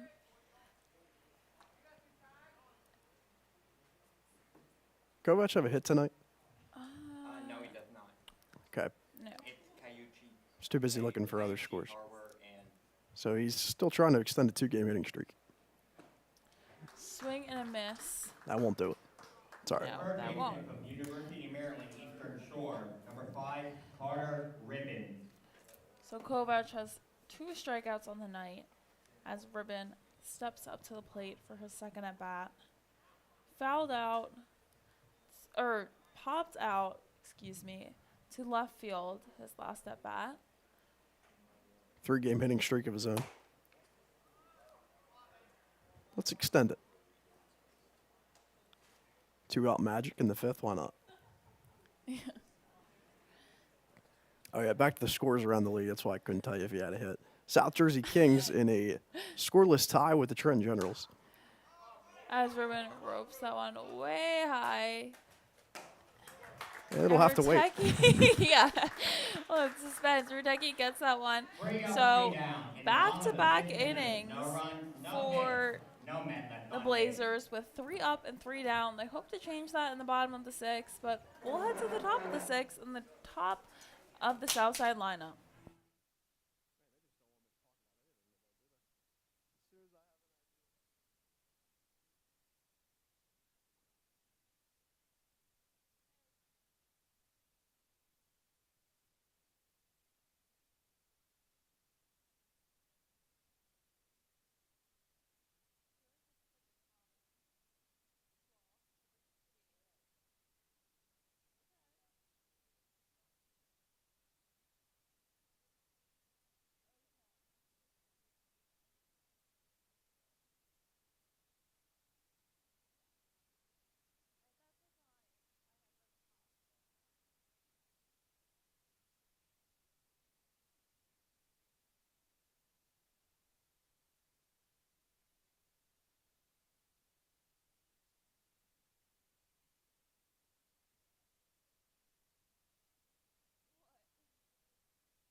top of the 6th inning, and the top of the Southside lineup, J.C. Spinoza facing Chris Perillo again. So we'll see how things go for the rest of the lineup, but he got 2 at-bats against Broderick, and he's about to enter his second against Perillo. Let's see if I'm able to get the scores off without somebody swinging at a pitch. The scores around the ECCBL. South Jersey Kings in a scoreless tie with the Trenton Generals. The Mercer Mammoths currently on top of the Trenton Capitals 9-2. And it's Scranton against Pocono. 4-0 ball game there is what it says. I believe I got a notification that it ended 10-0. So maybe this, yep, there it is. Now it says 10-0. It just updated. So that's good. Good for the Blazers. Early 2-0 count to Spinoza. I think all the scores I just gave previously were wrong. Game Changer didn't update. It says Mercer defeated the Capitals 10-5. So that score held up.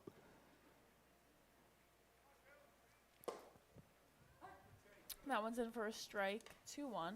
And the scoreless tie that I said between the South Jersey Kings and the Trenton Generals is now 6-4 in the bottom of the 8th. So shout out to Game Changer for making me look stupid there.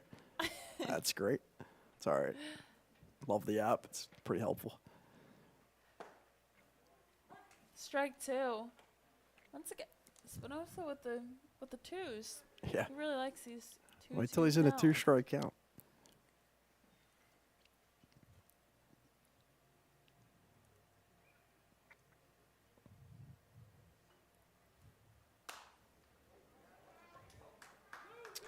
As that one goes into right field and stays fair, the throw is fired very quickly in from Woolwine over. I think the shortstop, Casey Vaughn, was covering that one. Spinoza's safe, sliding into that bag at second base. Just a well-hit ball that was right on that right field fair line.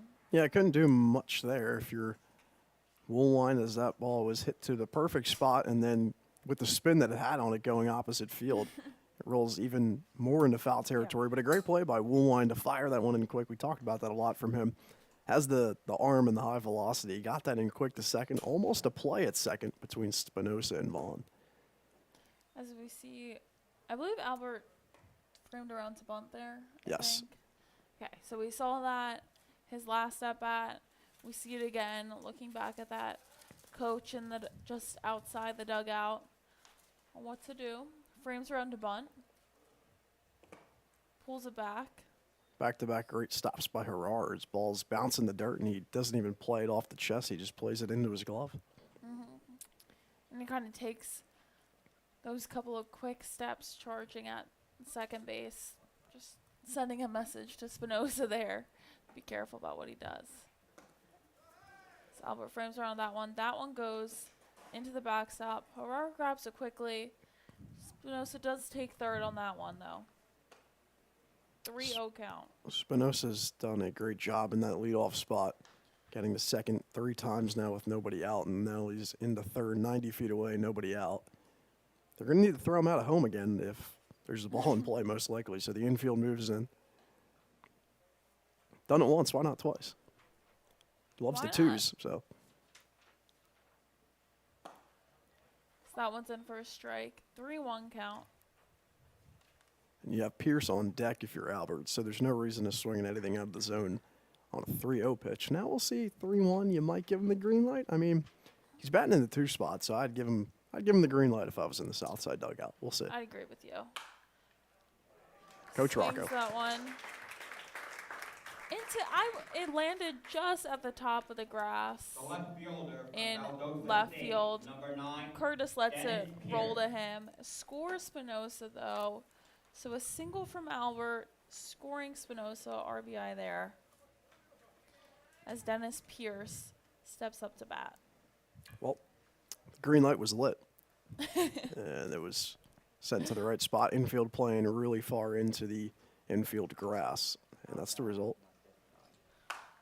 As Pierce, that is a high fly ball.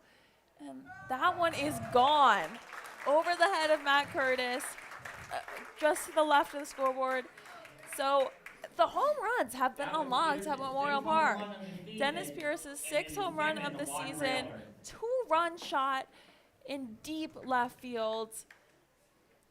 So that takes the score to 7-1 Southside. 6th home run of the year for Dennis First Pierce. baseman from DeSale University, number 22, Owen Fishel. We've talked about it plenty that he's got the power. That's why he's in the 3 spot in the top part of the order. Does the job well. And I believe all Woolwines, Pierce's, Butts, all 3 home runs were first pitch home runs. I believe you're right. Yeah, and Woolwines was first pitch. That was first That was pitch. first pitch. Let me look back to see if Butts Pretty was. I'm keeping a book, but I would say my Yeah, well, strike ball second pitch. count is Second pitch to Butts, Okay. yes. So still early in the count, yeah. Still, early in the count home runs here. Catching us off I'll guard, give that. keeping us on our toes. That's for sure. Certainly. So already 3 runs plated for Southside in the top of the 6th. Nobody out.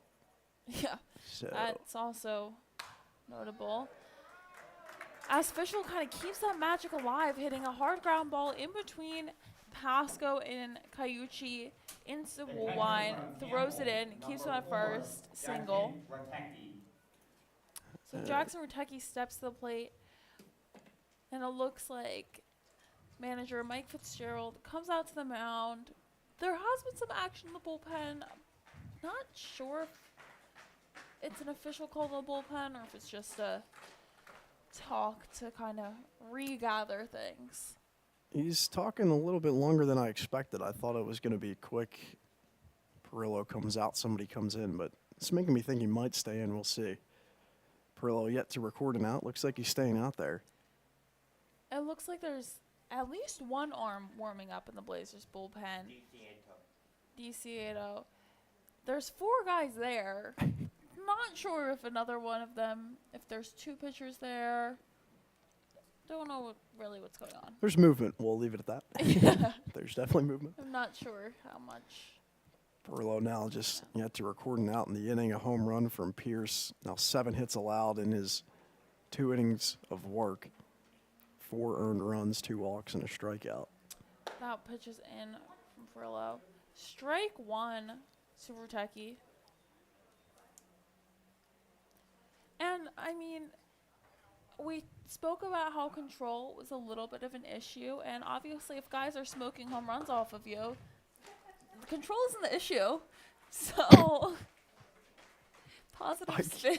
Yeah, man. Sure. You saw Rocco's face as I said that. I love the positive vibes, Not Julia. I love sure them. you would find it as positive as of a spin as I did, but Hey, trying yeah. to bring the optimism to this broadcast and to the Blazers team halfway through. Improvements. Control is there. He does have 3 wild pitches, but sorry, not ideal. Oh. And that one does go behind Rutecki. I think I maybe The jinxed jinx is myself, alive. yeah. It's all right. Just a rough outing. It's just, it happens. It's tough to pitch competitively here in the ECCBL. A lot of great hitters. Dennis Pierce, one of them. 6 home runs. There's a walk to Rutecki. The center fielder from East Stroudsburg, number 21, Aiden Butt. So the Blazers are still looking to record their first out in the field this inning. You just can't let things unravel anymore. You gotta. I mean, look, 6 runs is a lot. There's no denying that, but it's doable. If you let it get beyond that, then yeah. That pitches into a ball, in as a ball to Aiden Butts. He had an earlier home run against Broderick in the 3rd inning. Frames around the bunt there, pulls it back. I mean, this Southside team, though, it's not too much of a surprise that they've looked this well offensively. It's the best offense in the ECCBL, and the leading team in the run differential category, I believe, after Scranton's loss tonight. Frames are on the bun again, and you're pulls that one back. And if you're Southside, you're thinking, why not, I guess? You know, if you have butts, sack, bunt, you have runners on second and third, no outs, I would take it if I was Southside. Yeah, no reason to green light. Just keep taking. So that one's in for ball 4.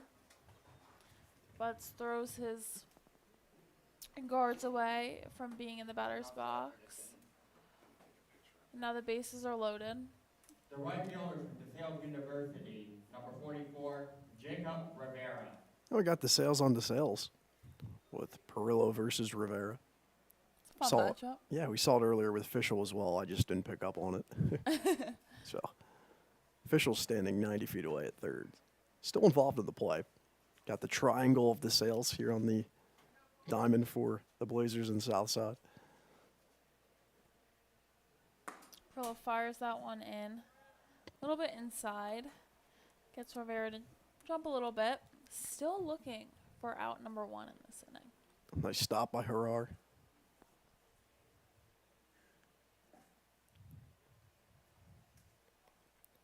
Infield's in. So that one's in. Looks like a missed. 2-0. Yeah. Outfield shaded towards right as the infield plays onto the infield grass. Hits that one to the second baseman. Oh, hits that one to the second baseman, and Luke Cayucci fires it home to Harar, gets the runner out in Fischel, but Rutecki will score as Harar fires it back to first in Pasco, and it creeps all the way down that right field line. Good backup in Woolwine, but that run does score. Hit for the Railer from Binghamton, number 52, Braylon Gonzalez. Credit to the base running of Southside. Just alert of what's going on. That ball got by Pasco, and immediately Rutecki came home. Smart play, though, by Cayucci to come home for the first out. Could have been 2. Well executed at first, and then the throw from Harar just gets wide. So now the corners are on for Southside. Butts advanced to third. Rivera at first. As Daly, the DH, flies that one into center. Kovac is coming in. Able to make the grab there. And we'll see. Okay. We'll see Butts score after tagging up. And Rivera move into second. The third baseman from Kovac Addison, number still 29, down in James center. Philman. Looks like he's taking a minute to stand up there. Yeah, that's not ideal. Now the runner's on third as the ball got away. I like the aggressiveness of trying to throw the runner out at first as he took a big break towards the second base bag, thinking that was going to drop in for a hit. And then Kovac, he made an initial great play diving to make the stop. And then he throws over to first, but just goes wide as he was throwing from the ground, basically. There's nobody covering first. 3. That one's flown back deep to left field, or right field. Sorry. Woolwine catches that one. Philman flies out. 5 runs on free hit. Southside makes it through their whole lineup, scoring 5 runs, scores 9-1. We head to the bottom of the 6th.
Luke Cayucci steps into the box. The Blazers look to go through their lineup for the third time of the evening, still against the starter, Ashton Johnson.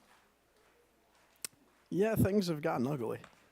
And unfortunately, the 10-run rule is in place, not currently, but could be in place. Look at the positives. Beautiful backdrop in the outfield, specifically out towards left with the sunset right now. It is, yes, there hasn't been a good time, really, to mention it. I feel like it's been a little action-packed recently, but beautiful backdrop, too. It looks like Southside, as we're staring over there, some action in their bullpen. Can't give you a number. As I must say, I love Southside's uniforms. My only complaint, the numbers are white. The jerseys are mostly white. There is some of like a black gradient at the bottom, but you can't really see much. As that ball's rocked over Johnson's head from Cayucci, goes into center field's single The there. catcher Good from start. Raven University, number 28, Wyatt Harbour. Why not an 8-run comeback? Why not?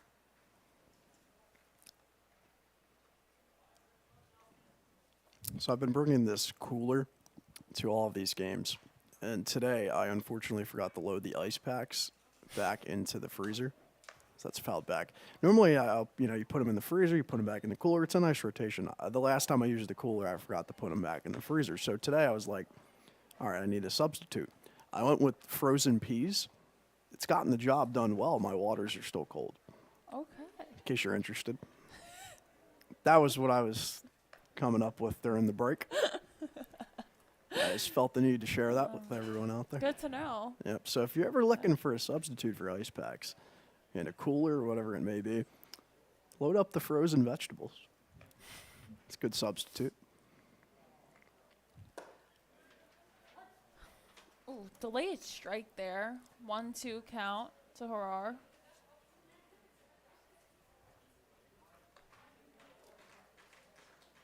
Casey Vaughn on deck. As that one's hit to the right fielder and caught by Jacob Rivera. The shortstop from Westchester, number 4, So out Casey one. Vaughn. Mentioned earlier, this is the third game of 6 against Southside for Quakertown. They split the first two, both on the road for the Blazers. The first game, they took 11-0, a mercy rule win, and then 3-1, a loss in the second outing against Southside.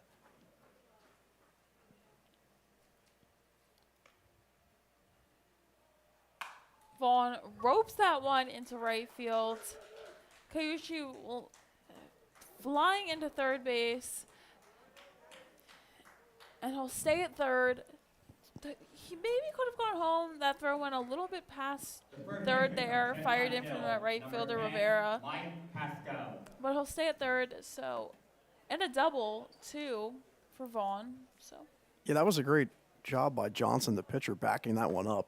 Could have given up the hit and then just sat on the hill and kind of been upset about it. Instead, he backed up third, did his job, and prevented another run from scoring. Definitely critical back. And that's another thing I think we've seen overall throughout all these teams in the ECCBL is the pitchers backing up those throws to third and really preventing more damage. As the first baseman, Owen Fischel, grabs that one. The designated hitter from Chestnut Hill, number 23, Or- Dylan Broderick. Caught that right up against the netting of the Yeah. Quakertown dugout. I thought it hit the net. Whoever is the first base coach for the Blazers ran as he did not want to get caught interference with that one. So that's unfortunate for Pasco's now over 3. Chance now for Broderick. Get things going.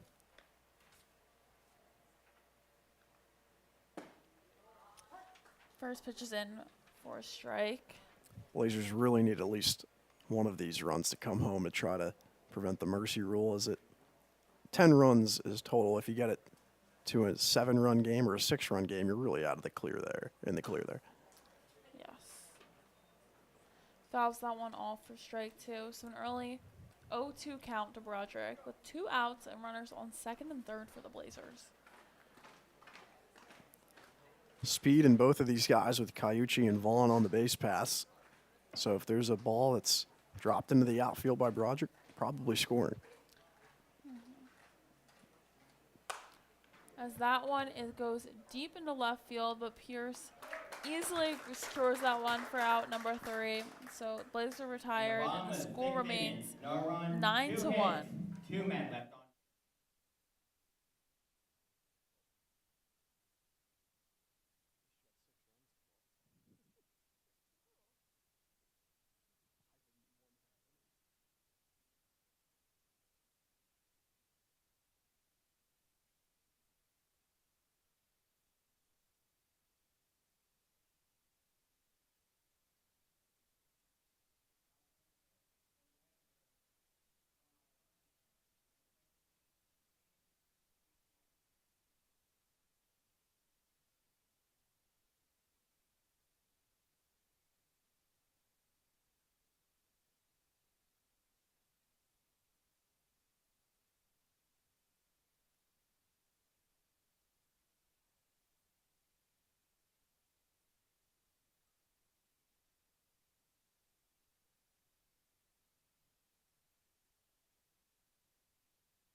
Top of the order here, due up for Southside as they nurse a 9-1 ball game.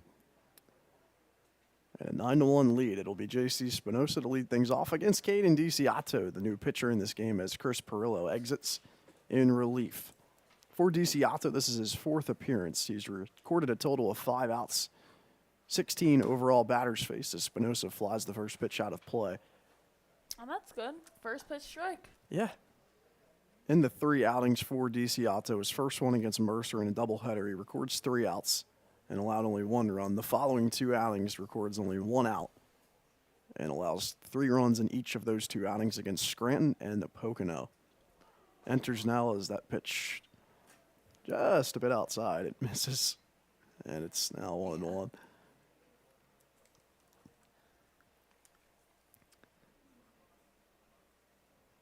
For DiCiotto, it's kind of a similar story to Malachi Duca and Chris Perillo. Duca had the 2-out save with 2 strikeouts, showcasing some of the possible fixes in the control category. But Perillo, unfortunately, just things got a little out of hand there in relief. 6 runs come across for Southside tonight. in his appearance in relief. But for DiCiato, he's issued 7 earned runs total and 7 walks in his 3 appearances. And he's now down to the count here to J.C. Spinoza, the leadoff hitter, 3 balls and 1 strike.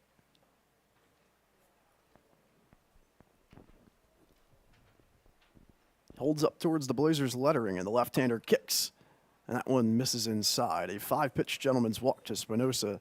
3 for 3 with 2 walks. Number 12, Easton Albert. Spinoza doing his job well on the leadoff spot. Yes, certainly.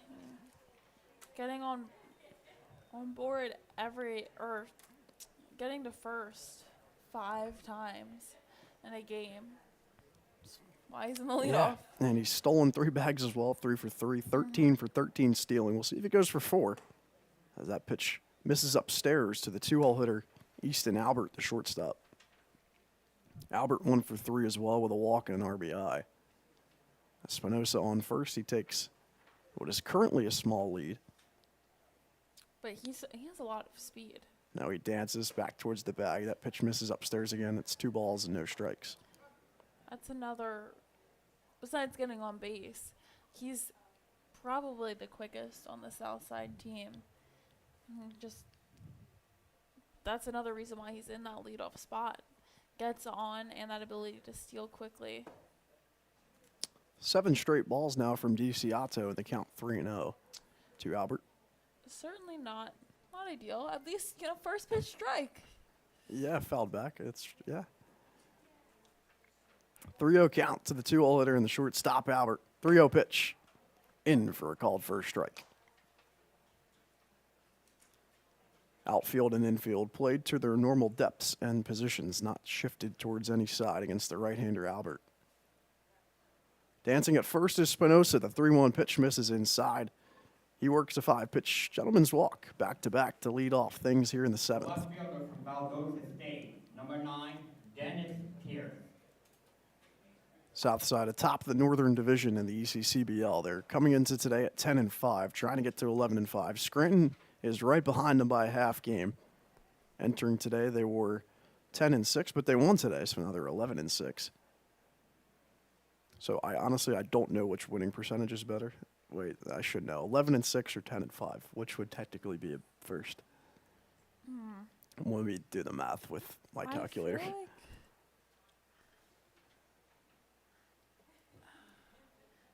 like 10-5 maybe? As that pitch gets by. Wild pitch. Thanks, Julia, double for helping steal. out. It would be 10-5, you're Yeah, correct. that's what I was thinking. So 10-5 is a .666 repeating win percentage, and then 11-6 would be 647. The more you know. I feel like I should have known that, Obviously, but it's all right. Talk about Penn State, Phillies. Math is Nope. not our strong suit. We Nope. had Used to be a math guy, AP but stat together. I'm no longer a math guy. Yeah. 1-0 pitch misses up high. Albert stands on second. Spinoza is at third, 90 feet away. It's a 2-0 count to Dennis Pierce, who had the long shot to left field. Back in the 6th inning. He's back up here in the road half of the 7th. The 2-0 pitch, he leaves it, and it's in for a strike. It's 2-1. Pierce, the 2-run home run, the 3rd of the game. And just looking around, I think this might be the most crowded a weeknight game has been. Solid showing by the Southside fans as the backdoor curveball enters the zone for a strike. It's 2-2. Southside is the closest team, I believe, of all the. I think so. I think. Don't have the map out, so I couldn't tell you. Don't know, but The I'm physical map. fairly confident between Pocono, Scranton, Jersey, Southside is the closest.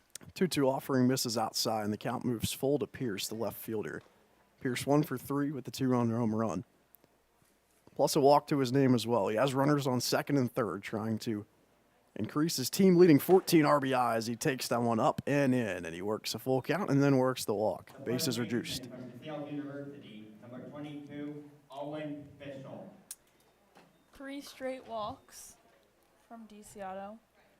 I want a more competitive at-bat if you're looking for the positives, which we've tried to do tonight. That's for sure. Spinoza now on third, Albert at second, and Pierce just took his bag to first. It's Owen Fischel, the first baseman, who's 1 for 3 with an RBI. Coming to the plate. Lefty-lefty matchup. Don't see it a lot. First pitch misses outside.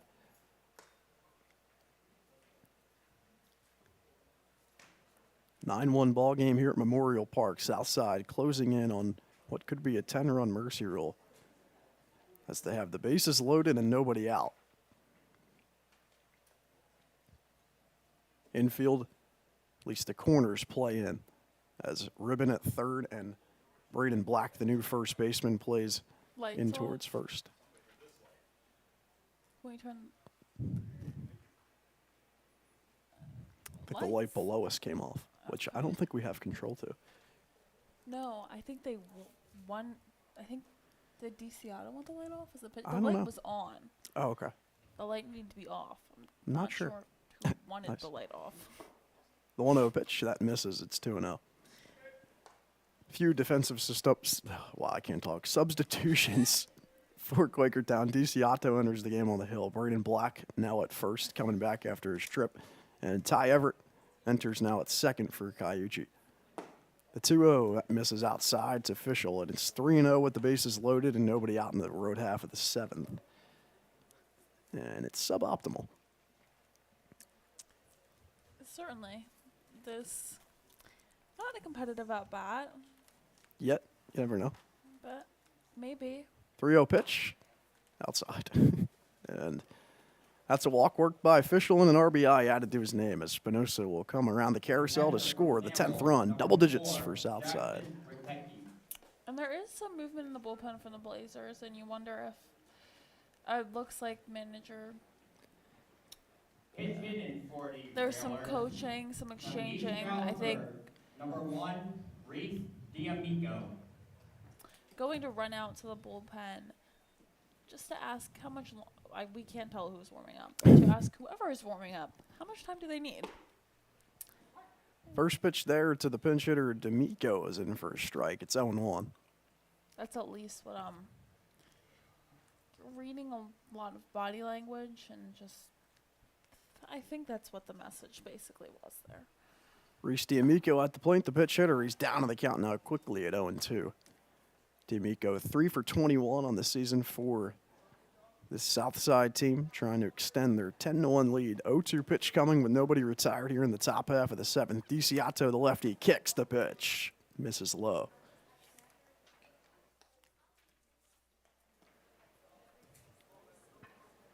D'Amico using the red batting helmet as the runners take their leads. Albert at third, Pierce at second, Fischel at first. 1-2. On the way from DeCiato. This one's popped up and moving out of play. If you're just tuning in here on the Blazers YouTube channel, Rocco Pellegrino joined alongside Julia Henry. Southside got things going in the top half of the first. 1-0 ball game. Mason Woolline followed that up with a solo home run, the first here at Memorial Park in the 2024 ECCBL season. And then right after that, Southside and Aiden Butts returned the favor, a 2-run shot to make it 3-1. As the 1-2's on the way from DeCiato, it misses in the dirt, and it's 2 balls and 2 strikes to D'Amico. Following the 2-run shot, things kind of unraveled in the 5th and the 6th for Chris Perello in relief of Dylan Broderick. 1 run in the top half of the 5th, and then 5 in the 6th inning. I made it 9-1 as that one's in on the hands. It looked like it might have hit him almost, but he swung either way. D'Amico still alive now on the count at 2-2. But in that inning, Dennis Pierce, a 2-run home run. Albert, an RBI, line drive to left field. And then a pair of walks, a fielder's choice, a sacrifice fly, and an error. That's how you get a 5-run top of the 6th inning. 2-2 on the way from DeCiato. It misses high and inside.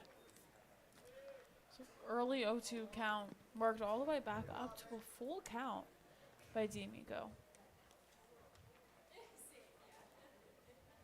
D'Amico has worked 9 walks in his 30 plate appearances. High percentage. And how about double digits for him? And it'll add another RBI to his name as well. As Albert will come around the carousel, it's 11-1. Number 21, Aiden Butts. 0-2 turned into a full count walk, and it's 11-1. Southside now with a 10-run lead.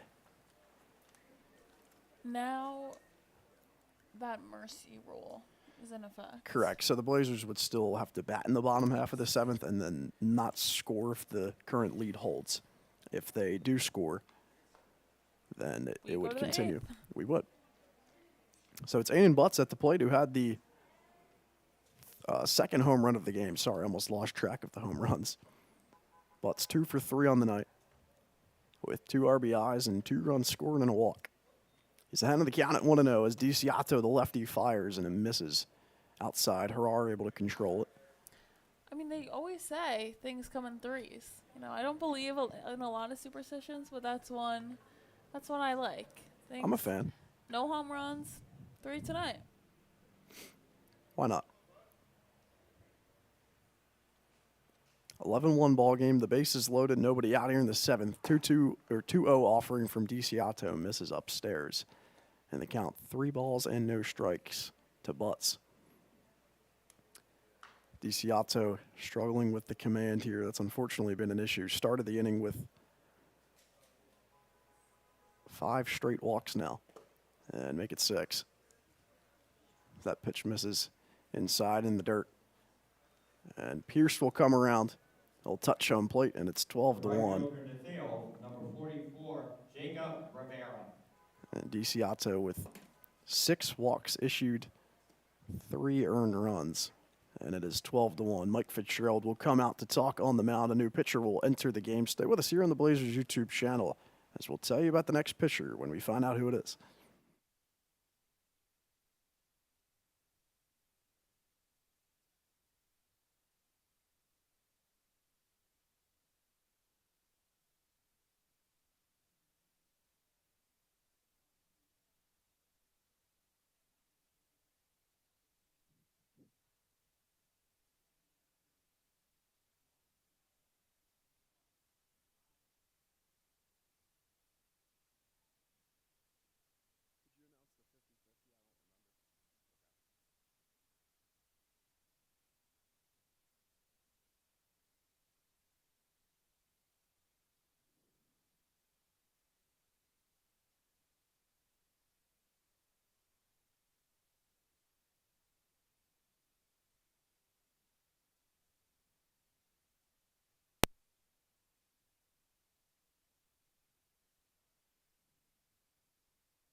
Jacob Rivera steps into the dish now on the left-handed batter's box as the new pitcher, Malachi Duca, into the game here for Quakertown.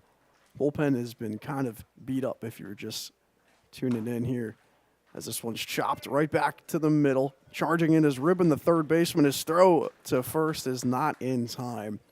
And Rivera reaches aboard with an RBI infield. Single Fischel comes across. It's 13-1. Number 52, Braylon Gonzalez.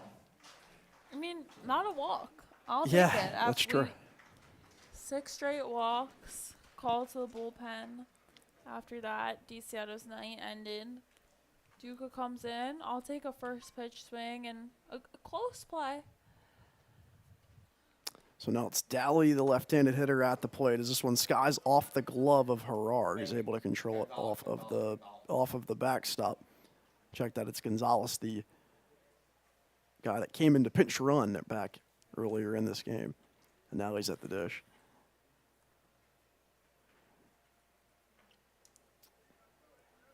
Things have just gotten out of hand. A 5 spot in the 6th, now 4 here in the 7th.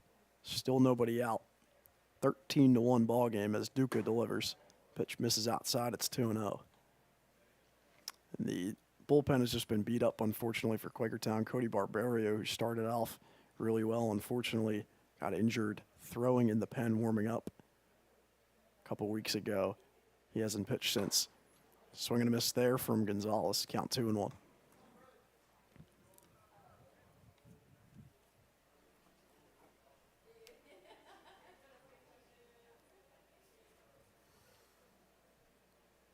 Blazers bullpen just unfortunately couldn't get it done here tonight as Duca trying to get out of the inning with the bases loaded. That one bounces in the dirt and it's 3-1.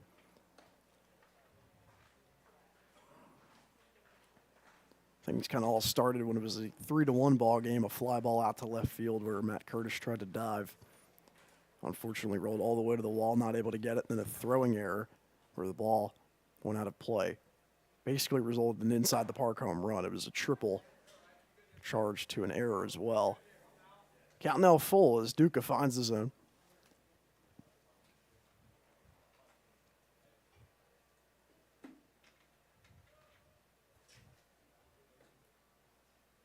Right-hander kicks the pitch and he gets a swing and a miss from Gonzalez. First out of the inning. The first baseman from Penn State Abington, number 29, Shane Philman. 6 straight walks to start the inning from Caden DeSiato, then an RBI infield hit for Rivera, and now a strikeout for Malachi Duca. Gets Gonzalez swinging. 13-1 ball game, 1 out here in the top half of the 7th. Base is still loaded. Swing and a miss from Philman. And Duca is doing his job coming in relief. First pitch gives up a single, but first pitch strike. Gets a strikeout, second at batter, and once again, first pitch strike here to Philman. That one finds the other half of the zone. It's 0-2. Goes without saying in a 13-1 ball game that obviously the defense did get it done, but only 1 run as well for the offense. Can attribute that to how the Blazers have hit with runners in scoring position. Last week, they hit .048 with runners in scoring position. Kind of fixed, though, in the Saturday doubleheader where they hit .308 with runners in scoring position. The defense, at least in this 7th inning, four runs came in through walk. So, I mean, you can't put that on the defense when it was 6 straight walks and 4 runs scored. So as Duca gets back-to-back swinging strikeouts this time, Philman. Number 2, J.C. Spinoza. 4-pitch strikeout for Duca. And he's got 2 retired here in the top half of the 7th, trying to leave 3 runners aboard with the bases loaded after 1 came across to score. Spinoza at the plate. He's had a great day. That kind of goes without saying. If you've been watching any of this broadcast whatsoever, Spinoza 3 for 3 with 2 walks and 3 runs scored. Stolen 3 bags as well as he takes the first pitch in for a strike.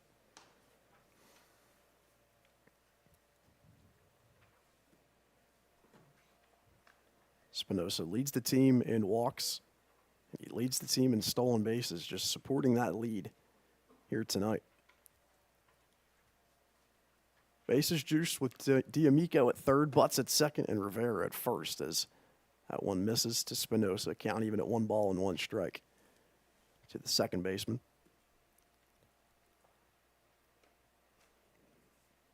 Wind has kind of died down here at Memorial Park as the lights at their highest setting with the sun gone. Swing and a miss there from Spinoza, and Duca's 1 strike away from getting out of the inning.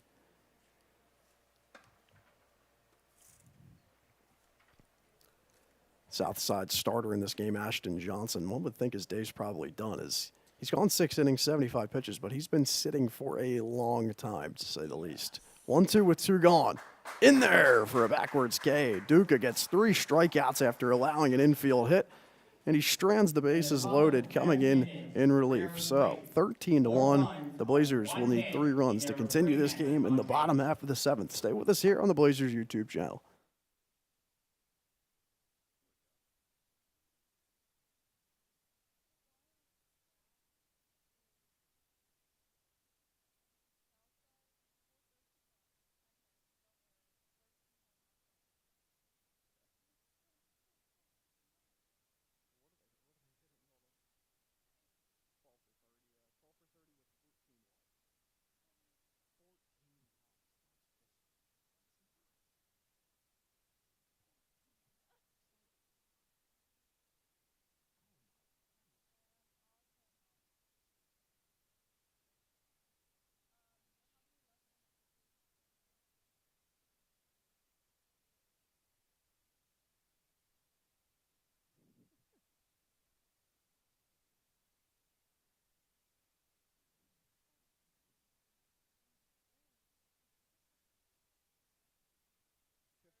The day is done for Ashton Johnson. Number 31, Mason Woolwine.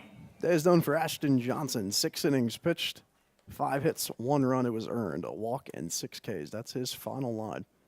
He does his job well. 75 pitches as the new pitchers into the game, and Caden Leonard, and he gets a first pitch swing, pop fly into the infield. Mason Woolwine was at the dish, and he's out on the first pitch. The left fielder from Ithaca, number 18, Matt Curtis. So now it'll be Matt Curtis, the left fielder, coming to the dish. Quakertown needs 3 runs to keep this game alive. Otherwise, the 10-run mercy rule will go into effect. Outfield plays to the normal depth. Same with the infield. First pitch from Caden Leonard, the left-hander, misses. It's 1-0.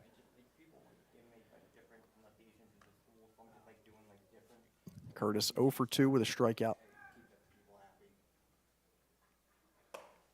Pitch misses outside. Blazers fighting for some padding the stats type of runs, I would say. Trying to make the run differential look a little bit more respectful.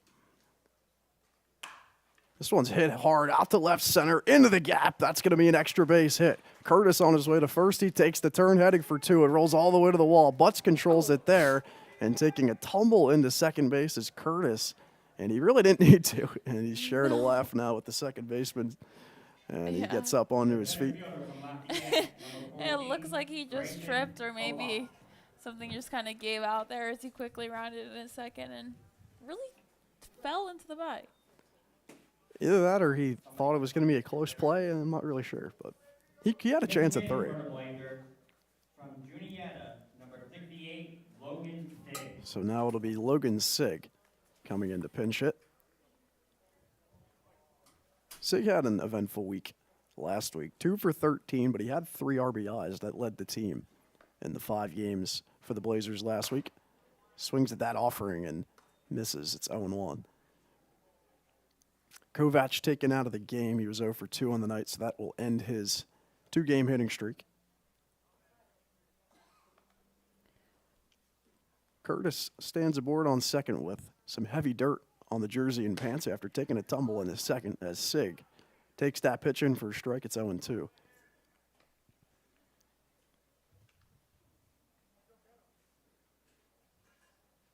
Sig second in the team with 5 RBIs. Trying to add to the total there as he checks his swing and the pitch misses.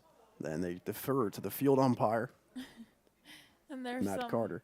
some chatter from the Southside dugout and coaches talking to that field ump saying, "Come on, give us the call." And Don't you they wanna go did not home give him the too?" call.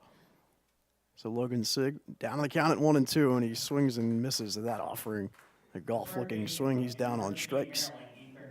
And the Blazers down to their last strike. It'll be Carter Ribbon. He's 0 for 2. Ribbon with a 3-game hitting streak of his own. A chance to extend here, probably the last chance. As Curtis stands on second. Caden Leonard, the left-hander, coming in trying to record what is technically a 3-out save. If this game heads the Mercy Rule way. Pitch misses outside to Ribbon. Story tonight, if you're just joining us, the Blazers pitching staff just unfortunately couldn't find the zone. 14 total walks issued to Southside, which, believe it or not this season high, as they walked 15 hitters against Pocono last Tuesday And here at Memorial Park. Going off of that, it's for Southside, 14 walks, they got 10 hits, they've scored 13 runs. In addition to the 13 runs they've scored, they've left 13 men on base. Yeah, So plenty more opportunities, Yeah, if that's what they've you're going, had yeah. plenty of opportunities. 10 hits to 6 in favor of Southside. 4 errors tonight for the Blazers. 2-1 pitch, swing and a miss from Ribbon, and the Blazers are down to their last strike.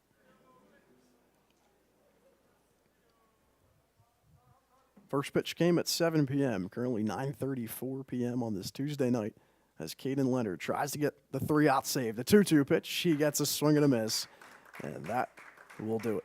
Ribbon down via the K, and Southside takes this one here tonight in the ECCBL Northern Division matchup. The final score, 13 for Southside, 1 for the Blazers. And the 10-run Mercy Rule goes into effect here at Memorial Park once again.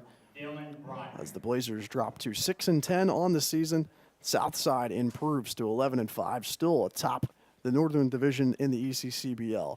The winning pitcher in this game, Ashton Johnson for the Southside Railers. 6 innings pitched, 5 hits, 1 run it was earned. 1 walk and 5 Ks. Kanan Leonard gets the 3-out save, allowing just 1 hit and striking out 2. The loss goes to Dylan Broderick. 3 innings, pitched 4 hits, 3 runs for him. Only 1 of them earned, 4 walks. And that was the story as Chris Perillo came into relief. 4 walks issued by him. DiCiotto, 6 straight walks to start the 7th inning. And things unraveled after that.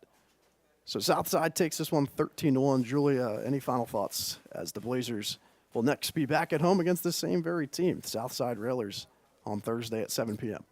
Looking, going in to the game at home, playing them again, it's just you can't have 6 back-to-back walks. That's really a killer and kind of kills the momentum. There was a lot of momentum shift after Woolwine hit that first home run. And then, even when Butts hit that home run, there was still a pretty equal energy kind of between teams.